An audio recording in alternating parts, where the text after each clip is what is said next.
Hey, ofmyseat here, back again with another brand new video. So today I will be no damaging all the missions in Splinter Cell Pandora tomorrow. So I'll be doing something similar to what I did with my first Splinter Cell 1 video, except with a few differences. So in my first Splinter Cell 1 video, I pretty much sneaked through the game without any alarms, but I killed a lot of people. I'm going to change that with this video. So now I'm going to go, no alarms, no damage, and no kills. So I'll be doing that for this game just to kind of up the challenge a little bit, just kind of, as a way of getting better throughout as I continue on with this series. First time I do a lot of kills, but now here we're slowly getting into it. I wouldn't say I'm going to go with fully ghosting, but I'm just going to go with something like a little more skillful per se. And yeah, this video did take a while to come out because, once again, another very long video because I'm not doing all the boss fights. I'm pretty much playing the entire game. And even if the entire game is 2 hours and 47 minutes, that is still a long time to do commentary for. However, one thing which kind of slowed me down is that OBS just loves to miss frames when it's recording. Now, I don't know if this is because of my settings in OBS or if it's because of my laptop's power, but sometimes it misses frames. And when it misses frames, it's not that it's something noticeable, but the only reason I'm bringing it up is because okay, I'm on a Mac. And Macs can't play video games. It's just straight up impossible. So I use Boot Camp to also download Windows so I can actually play games because Windows is the only way to play most games. So I'm pretty much booting between the two systems. So I'll just be recording the game on Windows because I'm also playing it on Windows. And then I would move over to the Mac once I have the footage on my hard drive. And oh yeah, I installed the game to my hard drive and I'm also recording it onto the hard drive because I know the files are pretty massive and I allotted very, very little space to my Windows portion of my hard drive on my laptop, so because I really don't need it. So I just download all the games on the hard drive, I record the footage on the hard drive, and then I move that footage from the hard drive to my Mac. And oh yeah, this level, there really isn't that much to explain. I mean, if you saw right there, that is a brand new ability you can do in this game. It's a SWAT turn. You pretty much just go up against cover, you kind of do that, you press spacebar and swoosh, you just kind of fly across. So here we're just kind of going through a tutorial level. Definitely not as boring as the first game's tutorial level because the first game's tutorial level was just straight up a training exercise, while here we're actually in a brand new level, actually doing cool stuff. Even if it is kind of slowly teaching you the game, it's not as tedious as the first games. I gotta applaud it for that. But yeah, I don't know, when I'm moving the footage to my Mac, I don't really take all the footage of my failures because that just takes up way too much space. I kind of just trim it down to the one successful attempt. I pretty much export, I try to export that onto my computer and then I just delete the rest of it. However, when I don't know, when trimming things down in I don't know, in QuickTime Player, if a video's missing frames, it will just straight say oh, error, can't export. So, and the thing is, this takes a long while. I don't know if it's because it's on the hard drive or it's because, I don't know, it's just big files in general. But, it takes a long while for this thing to export. So, it'll be, what, 10, 20 minutes, just waiting for this thing to, actually process and, export through QuickTime just to get that one successful attempt. And then it'll tell me, oh, never mind, it failed. So, now, the only way to, shorten it down, I don't know, I have a few options. One of the options is just to take that entire clip with all the failures and just kind of have that on my on a computer, which I can edit down in Premiere while making the video later on. Or I could go into Premiere with only that video clip and trim it down there because exporting in Premiere will actually work, unlike QuickTime if a video is missing frames or whatnot. And I can't even notice if a video is missing frames or not because it doesn't look like it. It's just the computer struggling to export it for some reason, just wasting my time. Bruh, come on, man. Come on. And whether or not I choose one or the other depends on how long that clip is, because I don't know, my failures could sometimes be I don't know, 20-minute clip and I don't know, the success clip is 10 minutes, or it could be a 2-hour clip and the success clip is 6 minutes. It just kind of depends on that. However, I did kind of move a 2-hour clip just because I was I didn't want to deal with it because it would have taken the entire night just kind of to export everything out of Premiere. And that's another thing, exporting I don't know, the individual, trying to trim the individual video in Premiere takes an extreme amount of time. But maybe that was because I was using the footage from the hard drive. Maybe what I should have done is I should have moved that individual clip to the to my computer and then edited it from my computer instead of editing it from my hard drive, because I don't know, that just adds time. Anyways, as you saw there, one of my tech I don't know, one of my tech strategies from like Splinter Cell 1, or at the very least the one I got from Carcinogen, is kind of like where you spam crouch and you run up to an enemy, you're completely silent. So yeah, this game has like the same system from like Splinter Cell 1, at least if you're playing on PC. You can use the mouse wheel to control your speed. Like the first speed is silent, the second gear speed is like kind of silent, but also sometimes not in certain situations, or if you move diagonal, I don't know, it's a little finicky in certain areas. And then like the other speeds are faster, but they'll make noise. However, if you spam crouch, then you won't make any noise. However, this game kind of added a countermeasure so that you can't fully abuse it like you could in the first game. I don't know, in the first game you could run full speed and spam like crouch and it will pretty much make you silent. However, going full speed in this game, you can't move, like if you're moving at full speed in this game and you press the crouch, you're always going to do a roll. You can't stand up. In order to stand up, if you're running full speed in this game, you have to stand still and press crouch. So I guess like that's their way of like combating you from like not using it. However, they didn't go all the way because I found a way to pretty much like get around that. So if you go at the second fastest speed in this game, the crouch technique works. And not only does it work, it's actually easier to perform than in the first game. Because I don't know, in the first game, like I don't know, one thing which could happen with the crouch like spamming technique is that if you hold crouch like too hard, you do a roll. Because I don't know, in the first game, in order to do a roll, you hold crouch. However, in this game, the only way to really do a roll, to my knowledge, is to run at full speed and press crouch. You don't hold the button anymore. So pretty much if you're running at the second fastest speed and just spam crouch, there's no way you're going to do a roll. And doing a roll creates sound, so that's kind of a nice little way to avoid that accident. We need to know how much data was lost.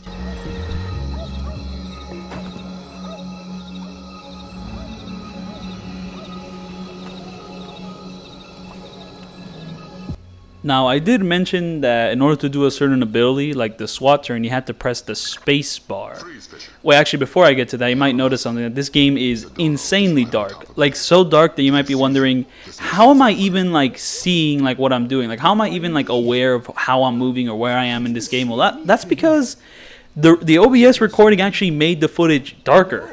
I don't know how or why, or like why my settings did this, but I don't know, like every single like I don't know, video I took of this game is way darker than it was like in the actual game. Like, don't get me wrong, this game is dark. Like, I don't know, one great thing about like these first three like Splinter Cell games is that like I don't know, night vision is actually like cool because the game is actually dark enough that you would want to use night vision. So I don't know, it's just kind of like, it's like you can actually look like you're hiding in the shadows, kind of like how this video looks. You just have the like nice little green lights. That's the only thing that appears. Such a cool like little silhouette ability. But yeah, I don't know, like the game is dark, but like when I'm playing it, it's not dark enough that I can't tell where I'm going. Like I can make out like my character model slightly and like the enemies in darkness. I mean, at least not in like the super dark areas. Like, I don't know, even the super dark areas are like a little inconceivable. Like areas like this aren't actually this dark while I'm playing the game, but I guess while recording they're just kind of like, let's make it darker. And maybe like this is a problem which has shown up in like I don't know, some of my other OBS recorded games like Kiwami 2 and Yakuza 7. Those, to be fair, those games I lowered the graphics so hard that it doesn't even matter.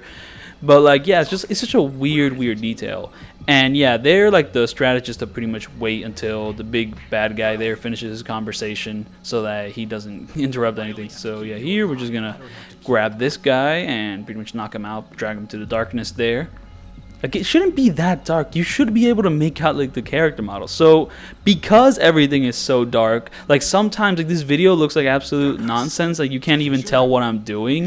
So like I don't know. I just hope that I don't miss anything important. I don't know if something's too dark to clearly make out what I'm actually doing. I'm gonna try to explain it, but I might miss one or two things. So just let me know in the comments. I might be able to reply, and yeah, we'll just kind of go from there.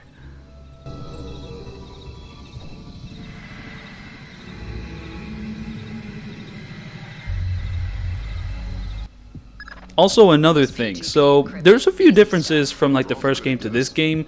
One of them is that skipping conversations is a lot more tedious. I don't know, in the first game you could just spam like I don't know, the space bar and it'll just skip that conversation instantaneously unless like someone's pulling out an item or something. Like I don't know, say they want to give you like a chip or something. If you spam space, you'll just slow down their animation. You won't actually skip dialogue. But when dialogue is actually happening, you can instantaneously like pretty much skip all their lines. But here, like, I don't know, you pretty much have to wait, like, there's like a 2-second buffer every time you skip a dialogue sentence or whatever, so you just have to wait that every single time, like, a new dialogue pops up, so it's kind of weird. So anyways, my strat here is I take out the light there. There's a guard right there. I do, like, the crouch spamming to knock him out. Once I knock him out, I'm going to hide the body. And also another thing, so just like the first Splinter Cell game, this game has broken shadows, which you have to fix. So, like, the reason you want to fix that is not just because the game will look better if you fix them, but also because they are like absolutely needed if you actually want to sneak around in the game, because with the broken shadows, some areas which look dark are actually super bright. Like there, you saw my light meter like go up. It's because that area was actually pretty bright, but it doesn't look bright. Because I don't know, like the lighting, like, you know, when it's working naturally is like dynamic, but if it's like broken, it's kind of like just kind of these two weird blocks, and some of those more dynamic sections just get like blacked out. So it's like, oh wait, why did I get caught? It's because the shadows are broken, and you should probably fix that if you want to fully enjoy this game's immersive shadow-based stealth. Oh yeah, but another thing, so Splinter Cell 1, it's on Steam. It's pretty easy, guys. Yeah, there, like, kind of when enemies notice me, I just kind of crouch spam to kind of be silent and just kind of go from there. So anyways, this next section, like, you pretty much have to, like, hide in the light because that guy has night vision goggles, and if you're in the light, it blinds them. So, yeah. But anyways, so yeah, Splinter Cell 1, that's on PC. You know what isn't, like, on PC, like, / Steam? Splinter Cell Pandora Tomorrow. This game was a nightmare to get working on PC. So yeah, first off, it's not available anywhere digitally except for like the Xbox 360, Xbox One consoles where you could, like, I don't know, get it through backwards compatibility or whatever, or Xbox Live Arcade, I don't know. But you can get like versions of this game through there, and it's pretty much like the original Xbox version. And on the Xbox One and, like, I don't know, future Xbox consoles, it's upscaled to like more, I don't know, 1080p 4K graphics, I believe. I don't know, that's a pretty cool system. I mean, that's honestly something which kind of convinced me to kind of get an Xbox, but I can't get an Xbox right now. I'm going to have to really wait on that. But yeah, but I really wanted to play this game on PC. I liked playing the first game on PC. I wanted to play this one on PC, so I bought myself a physical copy. However, that is not a solution because the physical copy of the game is blocked. I don't know. I mean, do you know about DRM, where pretty much, like, you know, a game company will try to find out that you're not pirating it with, like, some preventive measures. And on one preventive measure which this game took is that you have to register your copy, like, on online or whatever, in order to actually play it. Because I don't know, if you don't do that, the game just will not start. However, this game is old, and the website you have to go to register it is just gone. So it's impossible to register this game. So the game will literally not start up even after you install the entire thing. So it's just kind of like, what? Oh, anyways, here there's a guard right there, so I'm doing the crouch sneaking thing to kind of run up to him, grab him, and here we go. So yeah, I own the game. I downloaded the game like through like the 3 discs it has, and it still didn't work. Like, okay, what am I gonna do? Well, there's this very useful video called, like, I don't know, Splinter Cell Pandora Tomorrow Retro Revival, where the guy pretty much goes into how to, like, get this game running on modern consoles. And pretty much, like, the first step of it, I don't know, the first step is, you know, install the game normally, you know, with your bot copy of the game. And then, like, the second step is to download a no CD crack. I don't know, pretty much, like, these files you have to download in order to get past, like, that registration process. Like, I mean, you pretty much kind of have to pirate the game, even if you own the game, because Ubisoft has not updated the servers to, like, actually allow you to register this game. So yeah, I mean, if you don't do this, it's practically impossible to play this on PC. And the only other alternatives, like, I don't know, modern alternatives, and even then, that's putting into big quotes, because the PS3 is not that modern, is to, well, play the PS3 HD collection, or just play it through on Xbox. But if you don't own an Xbox, and if you don't own a PS3, well, then you're out of luck, because you have to go even more retro. You have to get an original Xbox, which probably is still one of the best ways to play the game if you don't have an Xbox 360 or Xbox One, or emulate the PS2 and GameCube versions. But those versions are different. Like, I don't know, they're a little more like downscale. You know, because those consoles were not as powerful as the Xbox, so they had to take a lot of downgrades in certain areas, and, like, they have a lot of differences here and there. But I'll get into the GameCube version later. But yeah, you have to get this no CD crack, and I'm like, all right, cool. Maybe he'll have a link to it. Maybe he'll have a link to it in his description. He does not. He removed it because, I don't know, YouTube doesn't allow you to put the link to that. It's like, bruh, come on, man. And like the other steps, you know, very nice, very cool, but they mean nothing to me if I can't do this like no CD crack. So I started asking around in every circle like I had or whatever to see if someone could find it. I don't know, most people just gave me a pirated copy of the game which didn't work or like kind of bugged out. I don't know, maybe because of one thing or another. Like, I don't know, one of them just straight up, like when it opened, the camera would literally zoom out all the way and it would crash. And then like the second, like, I don't know, copy I had of it or whatever, I don't know, kind of like a torrent of it or whatever. Like that copy worked for the first level or like half of the first level, and then it would crash. Compatibility settings would like kick in or whatever, and then it would pretty much be over. Anyway, so the strategy here is there's 2 guards patrolling, so I can pretty much just knock both of them out when like the time is right. Just kind of wait for them to be like kind of walking away from me. Then I kind of do my crouch spamming to knock them out. And once I knocked out 2 of the guards, I can pretty much run up to these towers, pretty much flip the switch to turn off the spotlights, and the level will pretty much be over. But yeah, like I don't know, no matter what I tried, I really did not get a good solution whatsoever to playing Splinter Cell Pandora tomorrow, so I gave up. And instead went on and did the No More Heroes videos on Kuruhio 2 secret boss fights. I pretty much just moved on from it. I'll play the game later. But then, like, after I did all those videos, I'm kind of like, man, I own this game. I really want to play it on PC. Like, I'm not going to settle for playing the PS2 version or the GameCube version. We are playing this on PC. So I went back to it and I found out that there was a video on YouTube that said, ooh, how to play Splinter Cell Pandora tomorrow on PC, or like, I don't know, the no CD crack, like, you know, found or whatever. And it looked like a super fake video, like the type that if you actually follow those links, it would get you a virus. But then I noticed something. The YouTuber who made that retro revival video, he commented on that video and he said, thank you, this worked. And you know what this fake, kind of fake-ish looking video oh, anyways, there's a guard here. It's too dark to actually see anything, but I'm pretty much just creeping on him to like kind of knock him out. You want to like pretty much like shoot out that light just so you have enough darkness to maneuver in. And also watch out for that train. Like that train kind of adds in more light periodically. So anyways, here we're going to run on this like kind of walkway here. And then like, I don't know, at the very like last entrance of the train, we're going to enter it and then just like kind of slow our roll down to like wait for these guards to finish their conversation about Frenchmen. We're going to drop down here because it is safe to do so. And from there we can run past them, though they did kind of catch a glimpse of me, but not enough to actually set off an alert. But yeah, this kind of fakeish looking video of actually had a link to the same file which this like dude who made the retro revival video had, and I knew it was the same file because like in the video you could see him downloading it and it was like on Mega. This same file was on Mega. It was the same like pretty much like amount. Like, I don't know, it was like the same memory storage. And I'm like, alright, swag, I have it. So I pretty much download that, and now I can actually follow this retro revival video. And pretty much from there it went perfectly, except for shadows. But, like, pretty much I followed his video. I mean, I still had broken shadows, but I was able to get widescreen support. The game actually ran smoothly, and it was just like, oh my goodness, amazing. But yeah, this whole process was just insanely cumbersome, insanely painful. A bunch of days wasted on this, but finally we're here. I was able to play the copy, which I bought for $30. Let's go. First accessing the security terminal on your floor. So yeah, the strategy here is kind of jump on this bookcase here and then go full speed running to this one because you'll just grab onto the ledge of it and then just kind of hang out here because like the enemy's going to be hanging out there, and once he leaves, go through like that gap in the bookcase over there and just kind of move on from there. Paranoia-based security. That's our mantra.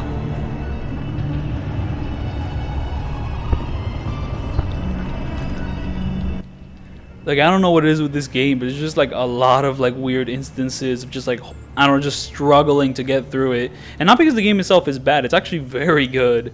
Like, I don't know, I mean, I'm actually like a little indecisive about whether I like this game better or the first game. Like, I don't know, I'm gonna have to say that this game is a lot. So yeah, anyways, here, do the SWAT turns on like the desk here. Slowly make your way along the left side here. You have enough shadow to get like by these guys. But be slow though, because I don't know, if you go too fast, you make noise. So yeah, just kind of open the door here, go to this door here, which you have to lockpick. I don't know, it should be fine as long as like, you know, you're like kind of quick about it, but you know, still slow. But yeah, I don't know, like this game, like there's just a lot of moments where like I have to struggle or like something happens that's really inconvenient. I mean, there's like a certain story I'm about to get into. But before I get into that story, the strat here is to run all the way over to like that corner of the room because there's gonna be like 3 enemies like pretty much breaching through, excuse me, and just kind of go from there.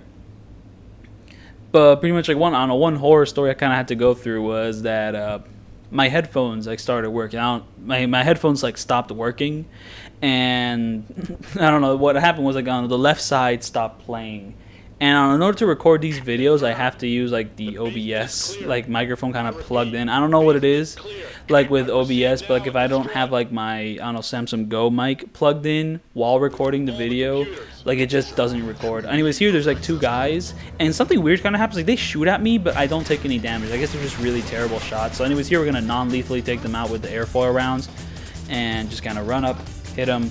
And this is pretty much a forced combat scenario. So one thing which happened a lot in the first game is that there was just these horrible action sequences which always happen. Now this game kind of still has them, but they are far, far lower scale than anything in the first game. Well, maybe not anything, but most things in the first game. Like there was a lot of moments in the first game that was just like ridiculous, like straight up shooting galleries at points. While here is very, very like small, subtle, like yeah, maybe like subtle occurrences of action. So they're a lot more bearable in this game than pretty much anything in the first game. But yeah, like I don't know, back to my story. So like my headphones just stopped working. I don't know, they were wired headphones I would plug into the Samsung Go, and the left side stopped working. And I was like, man, I am not gonna like record these no damages with like only one like sound coming in like 1 year. So I'm like, I gotta buy new headphones. Like, I don't know, I was gonna buy some Apple headphones. I knew a place which had them, but before I went to that place, I got on the metro to go eat some ramen. It was delicious. I don't know, like I forgot what type of ramen it was. Like tonkotsu. I don't know, duck, pork, like very creamy broth. I don't know, just a good amount of ramen, huge bowl. Like, I don't know, just delicious. I eat it up. So anyways, here we're gonna wait until like a certain time code, or like until those guys like leave. Like, I don't know. After that, like that guy's gonna be hanging around the corner. So just kind of don't go out yet, because you know you still want to wait out that guy. Now, I mean, maybe there's a way to get through it by shooting out the lights, but I don't know. Here, pretty much, like you can pretty much just play a waiting game and you'll be pretty good. But yeah, anyways, just after eating like that delicious ramen, yum yum, pork, duck, just ramen, spaghetti.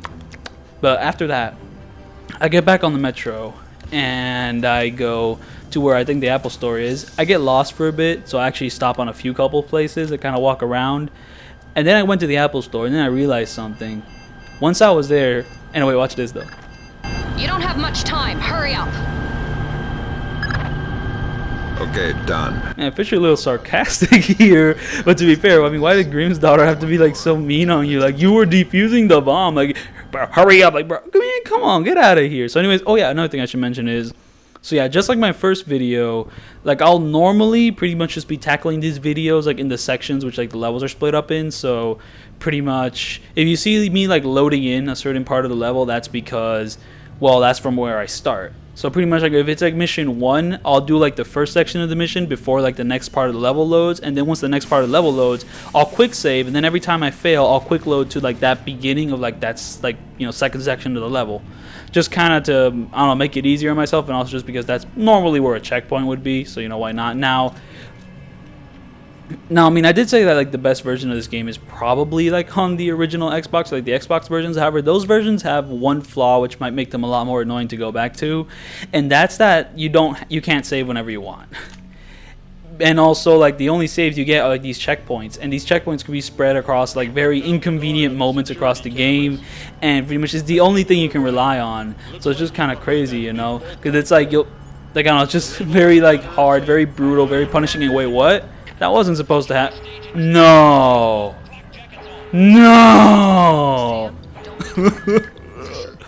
No, it's just like my first video. I included one of my failed attempts in the footage. What? Oh my, no, this is even more embarrassing, because like at least in the first video it didn't happen till like way into the video, like what, over an hour in maybe? Well, here it happened like at the second mission. Are you kidding me? It hasn't even been 30 minutes. Man, come on. Get out of here with that. But yeah, like, that's like one disadvantage of the Xbox version, is that the only checkpoints you have are the ones which the game gives you, so like that's kind of a little inconvenient to deal with. And also you have to play it with a controller, though to be fair, a controller might be better for Splinter Cell, but I have not played these old like Splinter Cell games on controller, and I just really like the PC like setup with the keyboard. I don't know how you control your speed with the mouse wheel. I think it's really convenient. I don't know how that translates over to controller. Like the only time I played Splinter Cell with the controller is like on GameCube and on the PS3, and I barely remember. Like I think the way your speed was controlled just by the way you control like your control stick. You know, like tilt it like a little, you like walk slow, tilt it a lot, you start running. I'm assuming that's how it works. Though to be fair, I mean, I think I like the keyboard and mouse setup better. So yeah, something about key, I don't know, so it actually shows up, like, I don't know, the codes you have to use for doors actually show up at, like, the bottom of the screen. So, I don't know, in the first game I actually, like, wrote down, like, the codes, like, on a notepad to just kind of rush the game as quickly as possible while doing these no damage videos. But here, that's not necessary. So anyways, I was trying to switch off the light there in order to distract the guard to come into this room. However, I failed. I think I just, like, I was panicking and I kind of accidentally clicked the interaction option to go back to the game instead of switching off the light. But anyways, there, I switched off the light, and then I forget if I knock him out or if I just walk past him. I walk past him. Oh yeah, another thing you have to watch out for. So, do you see those, like, red buttons on the walls with, like, metal around them? Those are mines, but they're not, like, mines per se. Anyways, the camera there, we're going to shoot it out. Because, I don't know, that thing which is coming up is like a mine which explodes. So you have to, I don't know, with those mines that explode, you have to walk, like, super slowly towards them. And then, like, when the button is green, that's when you press the interact key. So you just kind of, there. And that's how that minigame works. However, the mine, which is just like the big red button, it's like a sound mine or like a light mine. I don't know what it does. It doesn't damage you. However, it does put the building on alert. So you just don't want to deal with that. Like, it's very annoying. So anyways, in this room, we're going to walk to a certain section of shadow and just kind of wait.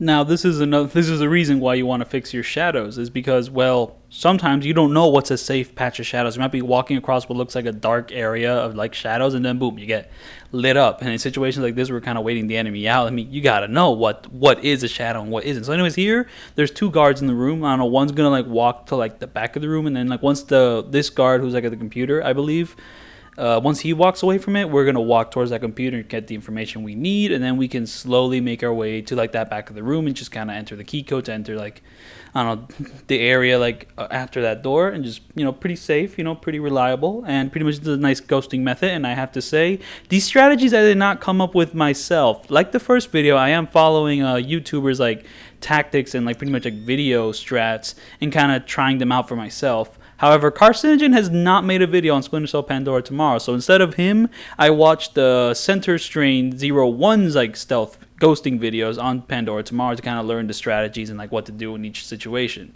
Pretty much I beat the game, you know, normally once through, and then after that, I went back and, like, watched those videos and then redid the levels, like, with those strategies in mind and kind of went from there. So yeah, Center Strain, like, 01, he ghosted, like, the whole game, at least as much as you can, because, like, this game, while you can ghost a lot of areas, it isn't a fully ghosting game. Like, there's some moments where you have to knock someone out. So, you know, sometimes you can't just ghost everyone. You have to knock people out, like, forced. However, even when, like, he was forced to knock some people out, he found clever ways to, like, get around some situations, though he can't get around all situations. However, me, I am more than fine with ghosting people. So anyways, like, this area is kind of like a nice little callback to, like, the first game. Like, one of the worst sections of the first game. However, this section is nowhere near as bad as that first game section. It's pretty simple. So anyways, here, like, the stealthy way to do it would be to, like, kind of start hanging on by the bridge and kind of time you're, like, hanging to not be hit by that steam, because if you get hit by that steam, you take damage. However, me, I'm just going to start using my non-lethal weapons. So here we have a diversion camera, which actually shoots out smoke. And unlike the first game, even though I'm playing on hard, this smoke actually knocks people out. It's a little more consistent. However, I guess I aimed it in the wrong direction, so it didn't hit them. Now here, I'm going to try to shock someone, but for some reason my shot got blocked. Right there. I'm using thermal vision because in foggy areas, like, your night vision will make you completely blind, and without night vision, you're still blind because there's fog. However, if you activate the thermal vision, you can actually see through that fog, so it's very useful. Anyways, I missed my sticky shocker. However, this time I actually land my diversion camera, but I don't believe in it, like, completely, so I'm gonna go over to these guards and knock them out. But yeah, I'm pretty much following Center Strain 01's, like, strategies for, like, this entire video. Except for the first mission. I actually tried that on my own, just kind of to see if I can, like, kind of vibe with it. And I kind of vibe with it, but it was a little hard, I won't lie. However, sometimes the strategies don't really apply to me, because I'm trying to, like, go for a run where, you know, I'm, like, no alarms, you know, non-lethal, but I still want to, like, knock people out. And sometimes, like, his ghosting methods are kind of insane. Like, I don't know, the way he runs to certain things, the way he's able to, like, time things perfectly, and I do not have that capability. So I'm like, how can I make it easier by knocking someone out? And then, like, trying to knock people out becomes a whole different puzzle all in its own. So, like, I mean, I gotta, like, sometimes I just gotta find my own way to do things, and that would be difficult, because sometimes I don't have the same materials he does, because sometimes I use a sticky shocker earlier in the level, and I don't have that sticky shocker later on in the level, and that can kind of screw me over, and I kind of have to come up with something else. So anyways, anyways, yeah, this is another section. This is another like example of like why conversations that just take so long to skip in this game. Just kind of an annoying little thing about it. So that's Mortified Penguin. Compliment Mr. Kodabeff on his photography. We got a facial match off CIA databases. Norman Soth, U.S. citizen. What's that ID code? Does it mean he's an agency asset? No, it means they don't know. I'm running him through Echelon. We could have a location on him within the hour. Great work, everybody. Make yourself scarce, Fisher. Cohen's waiting outside for extraction. Right. Right what? So at this part, we're just gonna climb back up here, and there's gonna be like the little, smoking like wheel there. We're gonna shoot that to kind of non-lethally take everyone out. I mean, I think it's non-lethal, but yeah, just kind of do that. Boom. However, like once I do this, I'm gonna run back into the room because there was one point where I did it, and then I ran across this little like hallway here, but for some reason I took damage because the dude shot me from like below, and it's like, bro, man, come on. So I'm just playing it really safe, just by kind of waiting for them to be knocked out and then moving on to the end of the level. But anyways, back to my ramen story. So I went to the Apple store, and then I realized that because of COVID, you have to make a reservation before entering the building. And I was just here outside, like looking like an idiot. I'm not just gonna get on my phone and make a reservation there, man. I'm tired. I'm just gonna go like walk around and see what store might have a headphone. I saw an AT&T store like nearby, so I went there to like buy a wired headphone. They did not have wired headphones. They only had wireless or like an adapter for like a wired like headphone for like iPhones. Like, bro, man, come on. So I just kind of kept walking, and then I found a gas station. So I like walked for 10-20 minutes, just kind of nice little walk. And it is cooler in Chicago, so why not? So then I just kind of kept walking, and I went to the gas station, and there were wired headphones for $6. So anyways, here on the train, at that beginning section, you do not want to stand up, because if you stand up, you get blown off the train, because you're moving, because like, I don't know, the wind is like blowing against you so fast, you have to stay crouched. Anyways, here, go for like the second entrance, and pretty much just wait for him to like, I don't know, turn around like right there, and then you can kind of go for this little under thing to pretty much sneak by him, real nice. So yeah, most of this level isn't really that hard. In fact, this is probably the easiest level in the game, just because like most of like it's just long sections of really cinematic stuff, and the sneaking sections is kind of like a little bit of trial and error. But once you like know what to do, you know what to do. But yeah, I bought those $6 headphones, and they were horrible. The sound felt like was like muffled, but I kind of powered through it, and like I don't know, after a day of using them, they actually started to sound good. And then I completed like the last like no damage mission of Splinter Cell, and like all right, cool. And then I went to like edit a little bit, and what happened with these $6 headphones? The left side stopped working. So like the issue which happened with like my old headphones happened to these headphones in like under 3 days. It was ridiculous. I was very peeved. So here you have to like press a switch to kind of open like these doors here, I believe, and then after that we're just gonna be climbing on this side of the train here, and there's a few things you want to watch out for. I believe.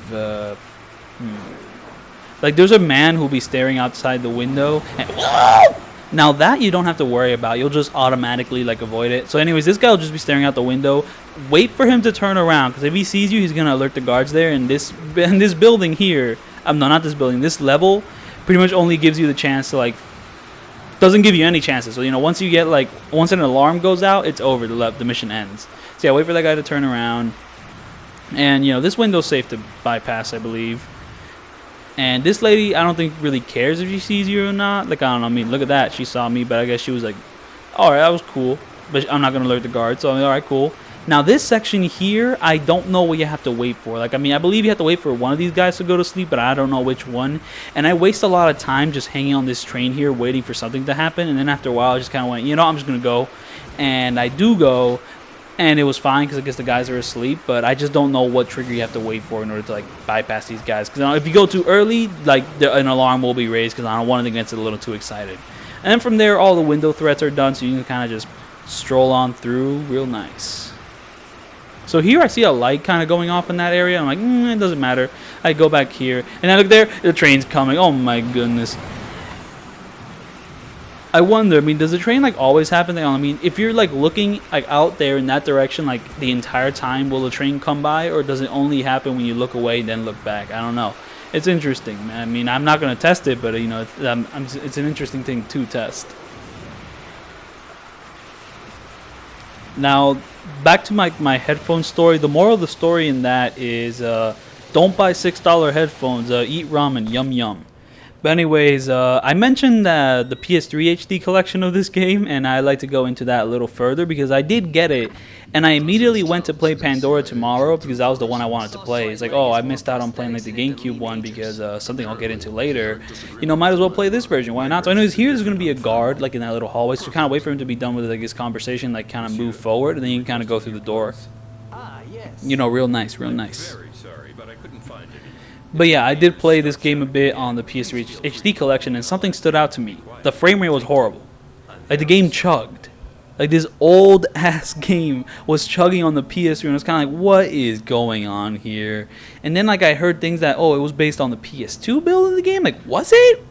And it was just like... And then I heard a lot of different problems, like, oh, there's graphical issues, even though the graphics are supposed to be better. So anyways, here you want to do a SWAT turn here, because if you just walk in the hallway normally, that guy will get excited. You do not want that. And then from here, walk slowly. Like, I don't know, these doors are closed, so it doesn't really matter. And also wait for that guy to kind of, you know, be out of the way. Now, this third door here is pretty much what you're looking for. Kind of, I'm going to do a little off the cable here, because I don't know, the way the game wants you to figure out is that one of his legs won't show up on your thermal cams. So kind of go from there.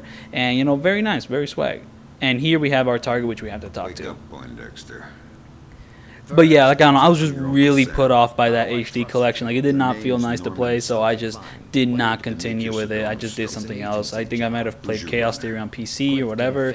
Like, there's no way I was going to play the PS3 version of, like, Chaos Theory, because, I mean, I already had the PC version. I was balling. Stay hidden and don't make a noise. But yeah, I don't know, I mean, I really like to play that Xbox version, you know, upscaling it to 4K, you know, very nice. I mean, to be fair, I think I might be, like, technically, like, upscaling this game to 4K, like, on my laptop, though. I did not record it in 4K, because I don't think, my laptop has the power to do so. I'm recording it in, like, the 1080p, which I have, but my screen resolution is, like, super strange.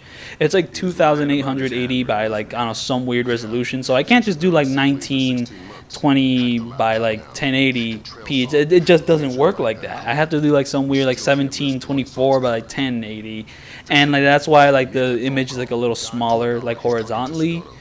And yeah, that's pretty much the best compromise I could get for like 60 FPS 1080p footage. So yeah, anyway, so once that guy, like, once the timer goes off in the bottom left, slowly make your way over here, and, you know, once, like, you know, they're out of the room and, you know, you won't be spotted by them, and move into this section and pull out your laser mic. Now here it kind of stutters on and off just because, I don't know, I wasn't close enough. Maybe it's because I was crouching. It was very annoying when I was actually playing it. I thought I was going to miss something, but I wasn't really going to. But yeah, it just kind of flickered, so I was just like, you know what, I'm just going to stand up. Stand up. Stand up. Yeah, there we go. I stand up to get a more clear image, and thankfully standing up still kept me in the darkness, so, like, these guys really wouldn't matter. So yeah, I gave up on the PS3 version, though I would be interested in playing the Xbox version just to play this game with the controller, see if I like that better or not, and also just to, you know, just play it on, like, its original console, or, like, on a port of its original console, whatnot. You know, like, very nice. It'd be nice. It'd be nice. But I still think I like playing on keyboard better, though I haven't played this on controller, so maybe I like controller. I don't know. But yeah, this game has a lot of differences between the first and this one. And one of those differences is that your pistol, remember how inaccurate it was in the first game? Well, it's still inaccurate in this game. However, they added a laser sight, which shows you exactly how inaccurate you are. Now, you might have seen it pop up here and there. It's going to pop up in, like, future levels. But, like, I don't know, if you're just using the normal crosshair, like, the crosshair is still. The laser sight is, like, moving all over the place, but at the very least, like, wherever that laser sight is pointed, it will shoot in that direction. So, like, it will shoot that thing it's pointing at, the laser sight. So, like, even though it's, like, all shaky and inaccurate, you can at the very least know exactly what you're gonna hit. So it's a godsend. It's a very, very useful and lovely ability, and I'm glad to have it. So anyways, here we're going to wait for that guard to, like, kind of get out of the building, and, like, I don't know, there's going to be another guard who's just going to be, like, drinking coffee or whatever. And what we do with that, okay, so 2 guards we're going to wait to, like, exit that building. And once that happens, there's going to be a 3rd guard just kind of drinking coffee or whatever. And we're just going to do the crouch spamming to kind of run past them. And we do want to have a good amount of speed for this last section because it's going to be a little bit of an action-y set piece, though you don't have to shoot him. You just have to run away. So once I'm in this, I can immediately start running, book it to the ladder, start climbing. And then, you know, once we're on top, you know, very quick, very fast, got to run. Because I know one time, like, I was, like, running, but I was crouched and I took damage. So I just kind of ran while standing and I did not take damage. I don't know what, like, what determines what if you take damage or not on this section. Like I was scared that it'd be hard to like not take damage on it or be based on chance, but anyways, it was pretty easy. And then there we go, boom, end the level like that, and there we go.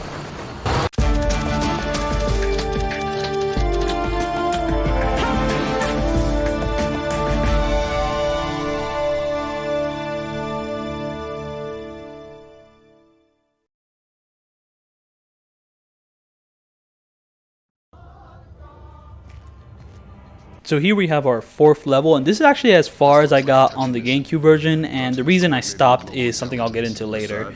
But yeah, so here, I'm going to show you, that's where we see the laser there. So, you know, once you know where the laser is, it will shoot that direction, but it's still very, like, finicky and moving around. So anyways, it's so dark you can't see what I'm doing, but I pretty much crouch spammed to, like, a certain guard there to knock him out. And I'm pretty much going to run to, like, a certain shadowy section to kind of wait out another guard, which I'm also going to knock out. I'm just kind of run to that section. It's like between, like, a bunch of boxes or whatever. Just kind of going to wait for the guard. Hopefully I turn on night vision there. There we go. And then I see that. So I can actually see the guard there, and I'm going to do the crouch spamming to get him. But, oh yeah, another thing about this game. So, I don't know, in the first game, if you, like, hit an enemy who he becomes aware of you, like, I don't know, if you run straight to, like, an enemy's face and punch him, he might, like, he might have, like, super armor and, like, not react to you punching him. But, like, in this game, I don't know, I feel like the timing between, you know, when they're vulnerable or when they have super armor, there's gonna be a third guard here, so we're just gonna wait him to, like, we're gonna wait him out a little bit to, like, stand there. And once he turns around, I'm gonna run up and hit him.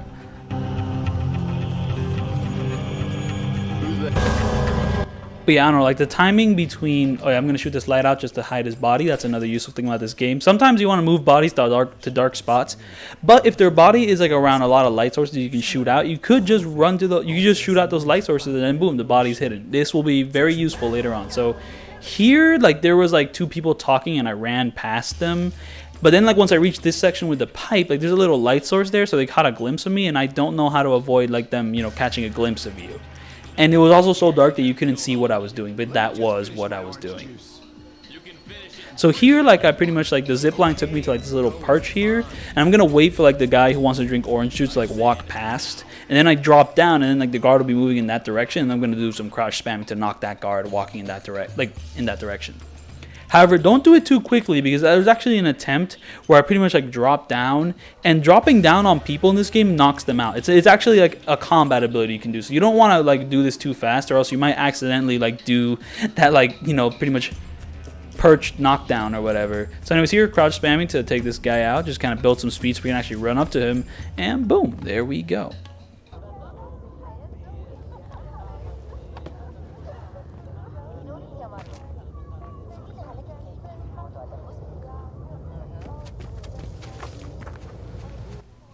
So there's going to be 2 guys down for another little like very small scale action scene. Pretty much knock this guy out. Now this guy is kind of programmed that after looking in your direction, if you're like still in darkness, to like look back at this guy. However, I ran so fast at him that he was still looking at me when I hit him. So it took 2 hits to like take him out. And yeah, I don't know, it's easier to take these guys out in like 2 hits. I don't know, like this game has a new mechanic, like the whistle. So you can whistle an enemy to like a dark area, and like once they're kind of in the dark area, you just kind of slowly walk up to them and tap them. And if you don't like alert them in any big way, like, you know, it'll be at most 2 taps, and if you're behind them, 1 tap, and it's very easy. But here it's kind of able to like, you know, sneaky crouch spam, like run into this room and just kind of take them out like that. You know, very nice, very swag, very, very cool. You're Saul Berkowitz. But yeah, there are more differences between the first game and this one. So, you know, the laser pointer is one thing, but maybe a more disappointing change is that you can't really platform in this game anymore. Now, there was this thing you can do in the first game where you could, like, you know, kind of hug a wall and then press shift twice to bounce off that wall, just kind of kick off it. And there was applications where, like, for this ability, like, I don't know, you can kind of like kick off a wall to like jump up and grab a ledge. Like, it was tricky stuff, but it was like really fun if you like learned how to do it. But here, the only real like wall abilities you have is like, I don't know, a half split jump. I don't know what it's called, but like if you're between like 2 walls which are very close together, you can kind of do like a little split like between those walls, and between that split you can get enough momentum to jump to higher ground and just kind of go through. So anyways, here we're gonna wait for that guy's like dialogue to finish, and then he's gonna like walk into like this room, and I forget if I knock him out or not, or if I just let him be, but you just have to wait him out. Like, I mean, you have new abilities. Like, I don't know, that split jump is something new, like in this game, because, you know, getting to like way higher territory just by, you know, doing a split up in the wall, and then from that very split, jumping off that split to like get to a higher vantage point is pretty cool. It was not in the first game, but like actually, you know, naturally jumping off walls, like, I don't know, just it's gone. So, you know, I don't really feel as in control as I did in the first game, so it's kind of, you know, it's kind of sad.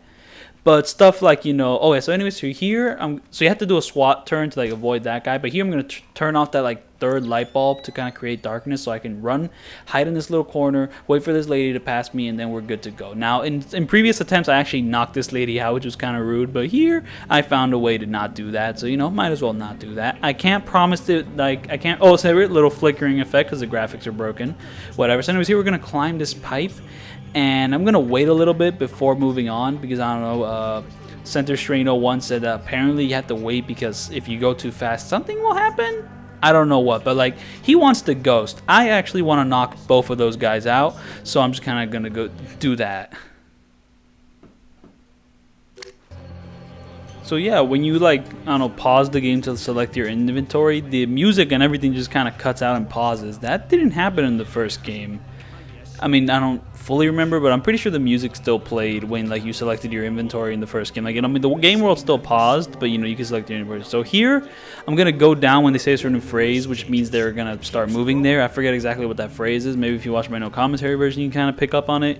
But just that. So, anyways, yeah, I want to do this early, because if I don't do this early enough, like there's gonna be a third guy that shows up later on there. So there's that. Also, I want to have my ring foil air round like prepared. So once I knock this guy, that guy's gonna be alerted. Boom, stun him, and then go from there. So yeah, one thing about these guards is that they can be dangerous. I mean, kind of like the first game. I forget if they're as dangerous in the first game, but I don't know. These guys, like, once they reach for their radio, it's all over. Like, even if they don't fully speak their sentence, like, an alarm's gonna be rung. So, like, I don't know. Like, I mean, sometimes, like, they have to, like, press an alarm in the building. Sometimes they just have it on them, but if they have their radios on them, it's just, you know, they just click it and boom, it's over. Like, your, like, no alarms run is just ruined. And that can be very annoying in some of the later levels, because sometimes you want to knock a guy out, but I don't know, the sound of you knocking a guy out might actually be enough to alert that guard into sounding the alarm. I don't know, if you sometimes like walk too loudly near a guard, they'll like notice you, even though some guards don't notice you. Anyways, that's the third guy. I'm gonna rush him with my crouch spamming technique.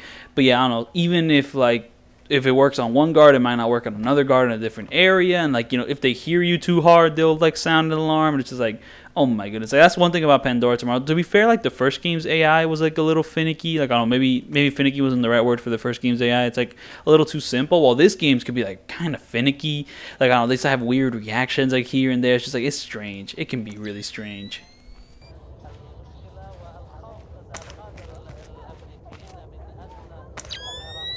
So here I'm going to make the mistake of not going where like that guard is, because that's actually where you're supposed to go. So the guard behind like the gate there, like there's a pipe right like near him, and that's where you're supposed to go. But here I thought I wasn't supposed to, because, you know, I want to avoid guards. I don't want to go there. But you do have to go there. So here I'm just going to waste precious time by going to an area which isn't going to lead me anywhere. So, you know, there's that.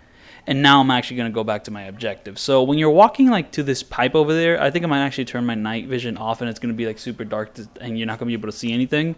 But pretty much there is a pipe like near that gate. So you just have to walk slowly over there so that that guard doesn't turn around, because if you walk too fast, that guard will turn around. And Center Strain said that if you climb the pipe too fast, like the guard will turn around.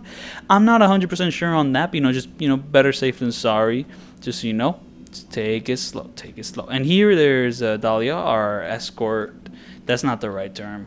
Like our objective later on in this mission. And she's there, just, you know, presented there. So here we're just kind of climbing around, not much danger. You know, nice blue lights. We're high up, verticality, level design. Very nice, very nice. So yeah, this level is definitely one of the more open ones, which is pretty cool. However, once, I don't know, the following someone thing happens, like it could be a little frustrating how open this level can be. And not exactly because it's open, but because I'll get to it when I get to it. Identification of Dahlia. She's waiting for you near the church. She's wearing a traditional white outfit. The code is there a special hour for the mass? Answer.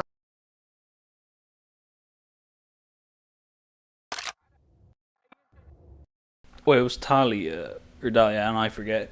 Like, this game's story isn't all that there a special, though special it is hour for more memorable than the first games. Like, I don't know, I mean, the dialogue in the first game was punchy, but it's a little more punchy here. And, like, the narrative, I don't know, instead of just being about the Russians are doing something, or, like, they're doing something, I don't know, just, like, a billion groups in the first game, and it's hard to keep track of all of them. Or, like, at least have enough interest to keep track of all of them. While here, it's just, like, this dude, he's doing, like, I don't know, an uprising. There's, like, I don't know, secret virus, Pandora tomorrow. Like, you know, okay, all right, cool. I mean, it's not, like, that interesting, but, like, it's a little more interesting than the first games. And also, I don't know, this character here, there's a pretty interesting moral dilemma later on, which is, like, subtle, and they don't linger on it too much. So anyways, here I'm going to shoot out that one light to give me enough darkness to, like, walk past these civilians here. And also, there's a little bit of crouch walking to be silent. But it's also so dark that it's hard to make out where those guys are, where I'm going. But yeah, there are people here, and you want darkness to kind of sneak past them. So that's why I shot out that light. And also for this upcoming tunnel here, which you can barely make out, I'm going to run past the light instead of shooting it out. Because if I run past the light, the guard will, like, enter this tunnel very conveniently and allow me to take him out. It's just like, I don't know, if you shoot the light, he'll be distracted. If you run through this place, he'll be distracted. But running through here is more advantageous. So here I'm just going to wait for that guard to kind of enter this area, because I'm going to knock him out, I believe. Or I think I'm definitely going to knock him out. Or not, I guess just pass through him, alright. So, tailing missions in this game. So, like, sometimes you might think you have to be in a hurry to tail someone. You really don't, because they always tend to wait for you. Now this area, I forget what I do in this area. Okay, it's so dark that I think I knocked someone out there. So yeah, I think there's like 2 guards in this area, maybe a little more. Like, I don't know, there's one like near like the marketplace, and then like one shows up in that little tunnel. And I'm kind of taking my chance to knock both of them out. I mean, once I see this guy walking here, I'm going to take him out there. I don't know, one thing about this game is that like the rooms don't tend to have many enemies. Like, sometimes there's exceptions to this, but I don't know, I mean, if you time it right, you could just take out every single enemy in the room and just kind of go from there non-lethally. But yeah, tailing mission. So if you have to tail someone in this game, you really don't have to rush unless there's like a timer at the bottom, like left of the screen. If there's no timer, there's no need to rush, because your targets will usually wait for you to catch up, and then they will continue on with their path. Oh wait, this part's a little. Oh wait, so here it's like a weird thing. Sometimes civilians, like, if they see you, they can sound an alarm, but sometimes they won't. Like this guy here praying, he just ran to a corner and like is like scared for his life, but I'm not gonna do anything to him. But he doesn't alert any of the guards, though. To be fair, any guard that was near that area is also knocked out, so that might be part of it. So anyways, there's gonna be a guard here, and like there was something Center Strain did to avoid him, but I don't know what he did, so I'm just gonna knock him out with that and just kind of go from there. A little bit of a in the moment like stress thing I did, but you know, I didn't really know what else to do.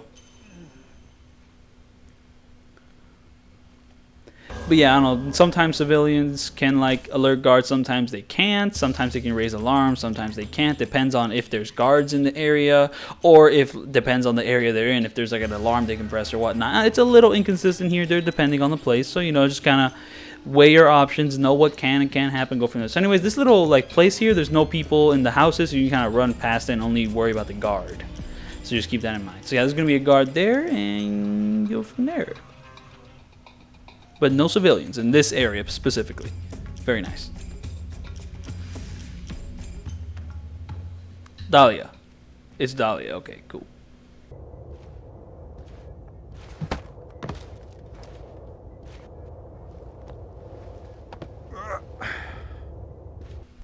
Like, this game definitely has a few more tailing missions coming up.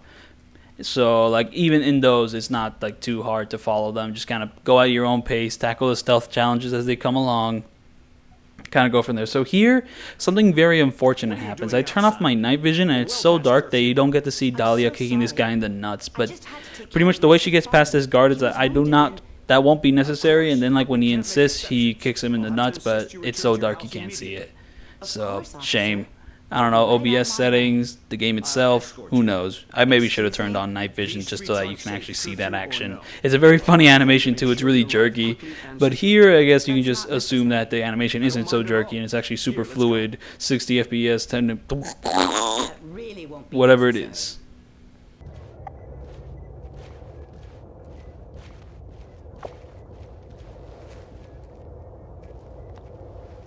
So here I'm going to try to hide the body. Oh, that's another thing. So just like the first game, you need to hide all bodies in the shadows, because if you don't hide bodies in the shadow, as you go along, there'll be like an invisible check for any bodies which are not in shadow. And if your body's not in shadow, an alarm will be raised. So you have to hide bodies. You have to like be sneaky with it, or else enemies are going to notice. It's kind of like a check every time you like pass a certain checkpoint in the level. They'll like look for any bodies which are not hidden, and if they're not hidden, boom, alarm. You do not want to deal with that. So now I don't really remember what I do here. It's just kind of, I'm just kind of winging it at this point. I mean, I pulled out the sticky shocker. I mean, I'm pretty much winging it. Now, using sticky shockers liberally in this section of the level is actually a pretty bad idea, because the third section of the level, you're gonna need those sticky shockers a lot more than you need them here. We'll get to that section when we get to that section. Oh yeah, this level is also massive. Like 3 separate loading areas. Just like, it's a big level. Like, I mean, it's big in terms of space and also just of length. So anyways, in this little area, you're gonna, like, once you're like in this little shopping area, there's like a little hallway you can go into, which like a guard will spawn out of. So you just kind of wait for that guard to kind of exit out of that place, and then you can go up a pipe to like follow Dahlia from the roofs. Though it's so dark you can't tell what I'm doing, and even I have a hard time telling what I'm doing. But here I kind of went to a wall. I'm waiting for a guard to kind of pass me by, and I guess once that happens, I forget if I knock him out or just walk past him. But let's see what happens. Oh, I mean, you can barely see what's happening, but just kind of go from there. But yeah, like the hallway he spawns out of or whatever, there's a pipe there. You climb that and just kind of, yeah, he sneaks through this house very slowly because there are people here watching TV. So, you know, slow, but, you know, pretty good, pretty good.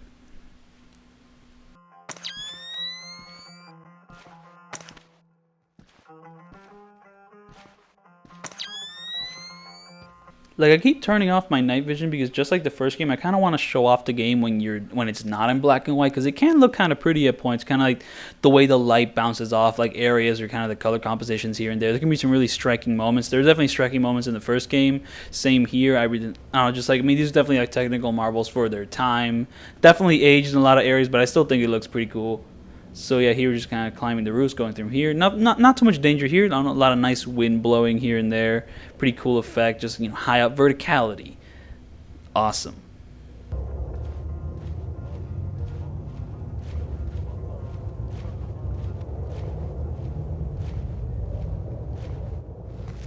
Ooh, nice shadows there. So yeah, another thing which has changed from this game, like from the first to this game, is that medkits, you can't carry them anymore. Like, I don't know, there's like medkit stations which can refill your health, but you can't carry them on you. So you can't like stockpile medkits or like tough sections. Oh yeah, anyways, the pathfinding, or like, I don't know, her sequence, I don't know, Dahlia's sequence can break if you like take out this guy like in front of me, I don't know, what she's about to meet before she gets there. I don't know, because like the first time I went through this mission, like, she just straight up refused to move from like far off in the level, and it's because I didn't climb the roof. And then like I climbed the roof, she moved a little bit, but then she continued to refuse to move because I knocked this guy out before she talked with him, or maybe for some other stupid reason, which like I messed the sequence up before, and it was so frustrating. I had to restart the entire level.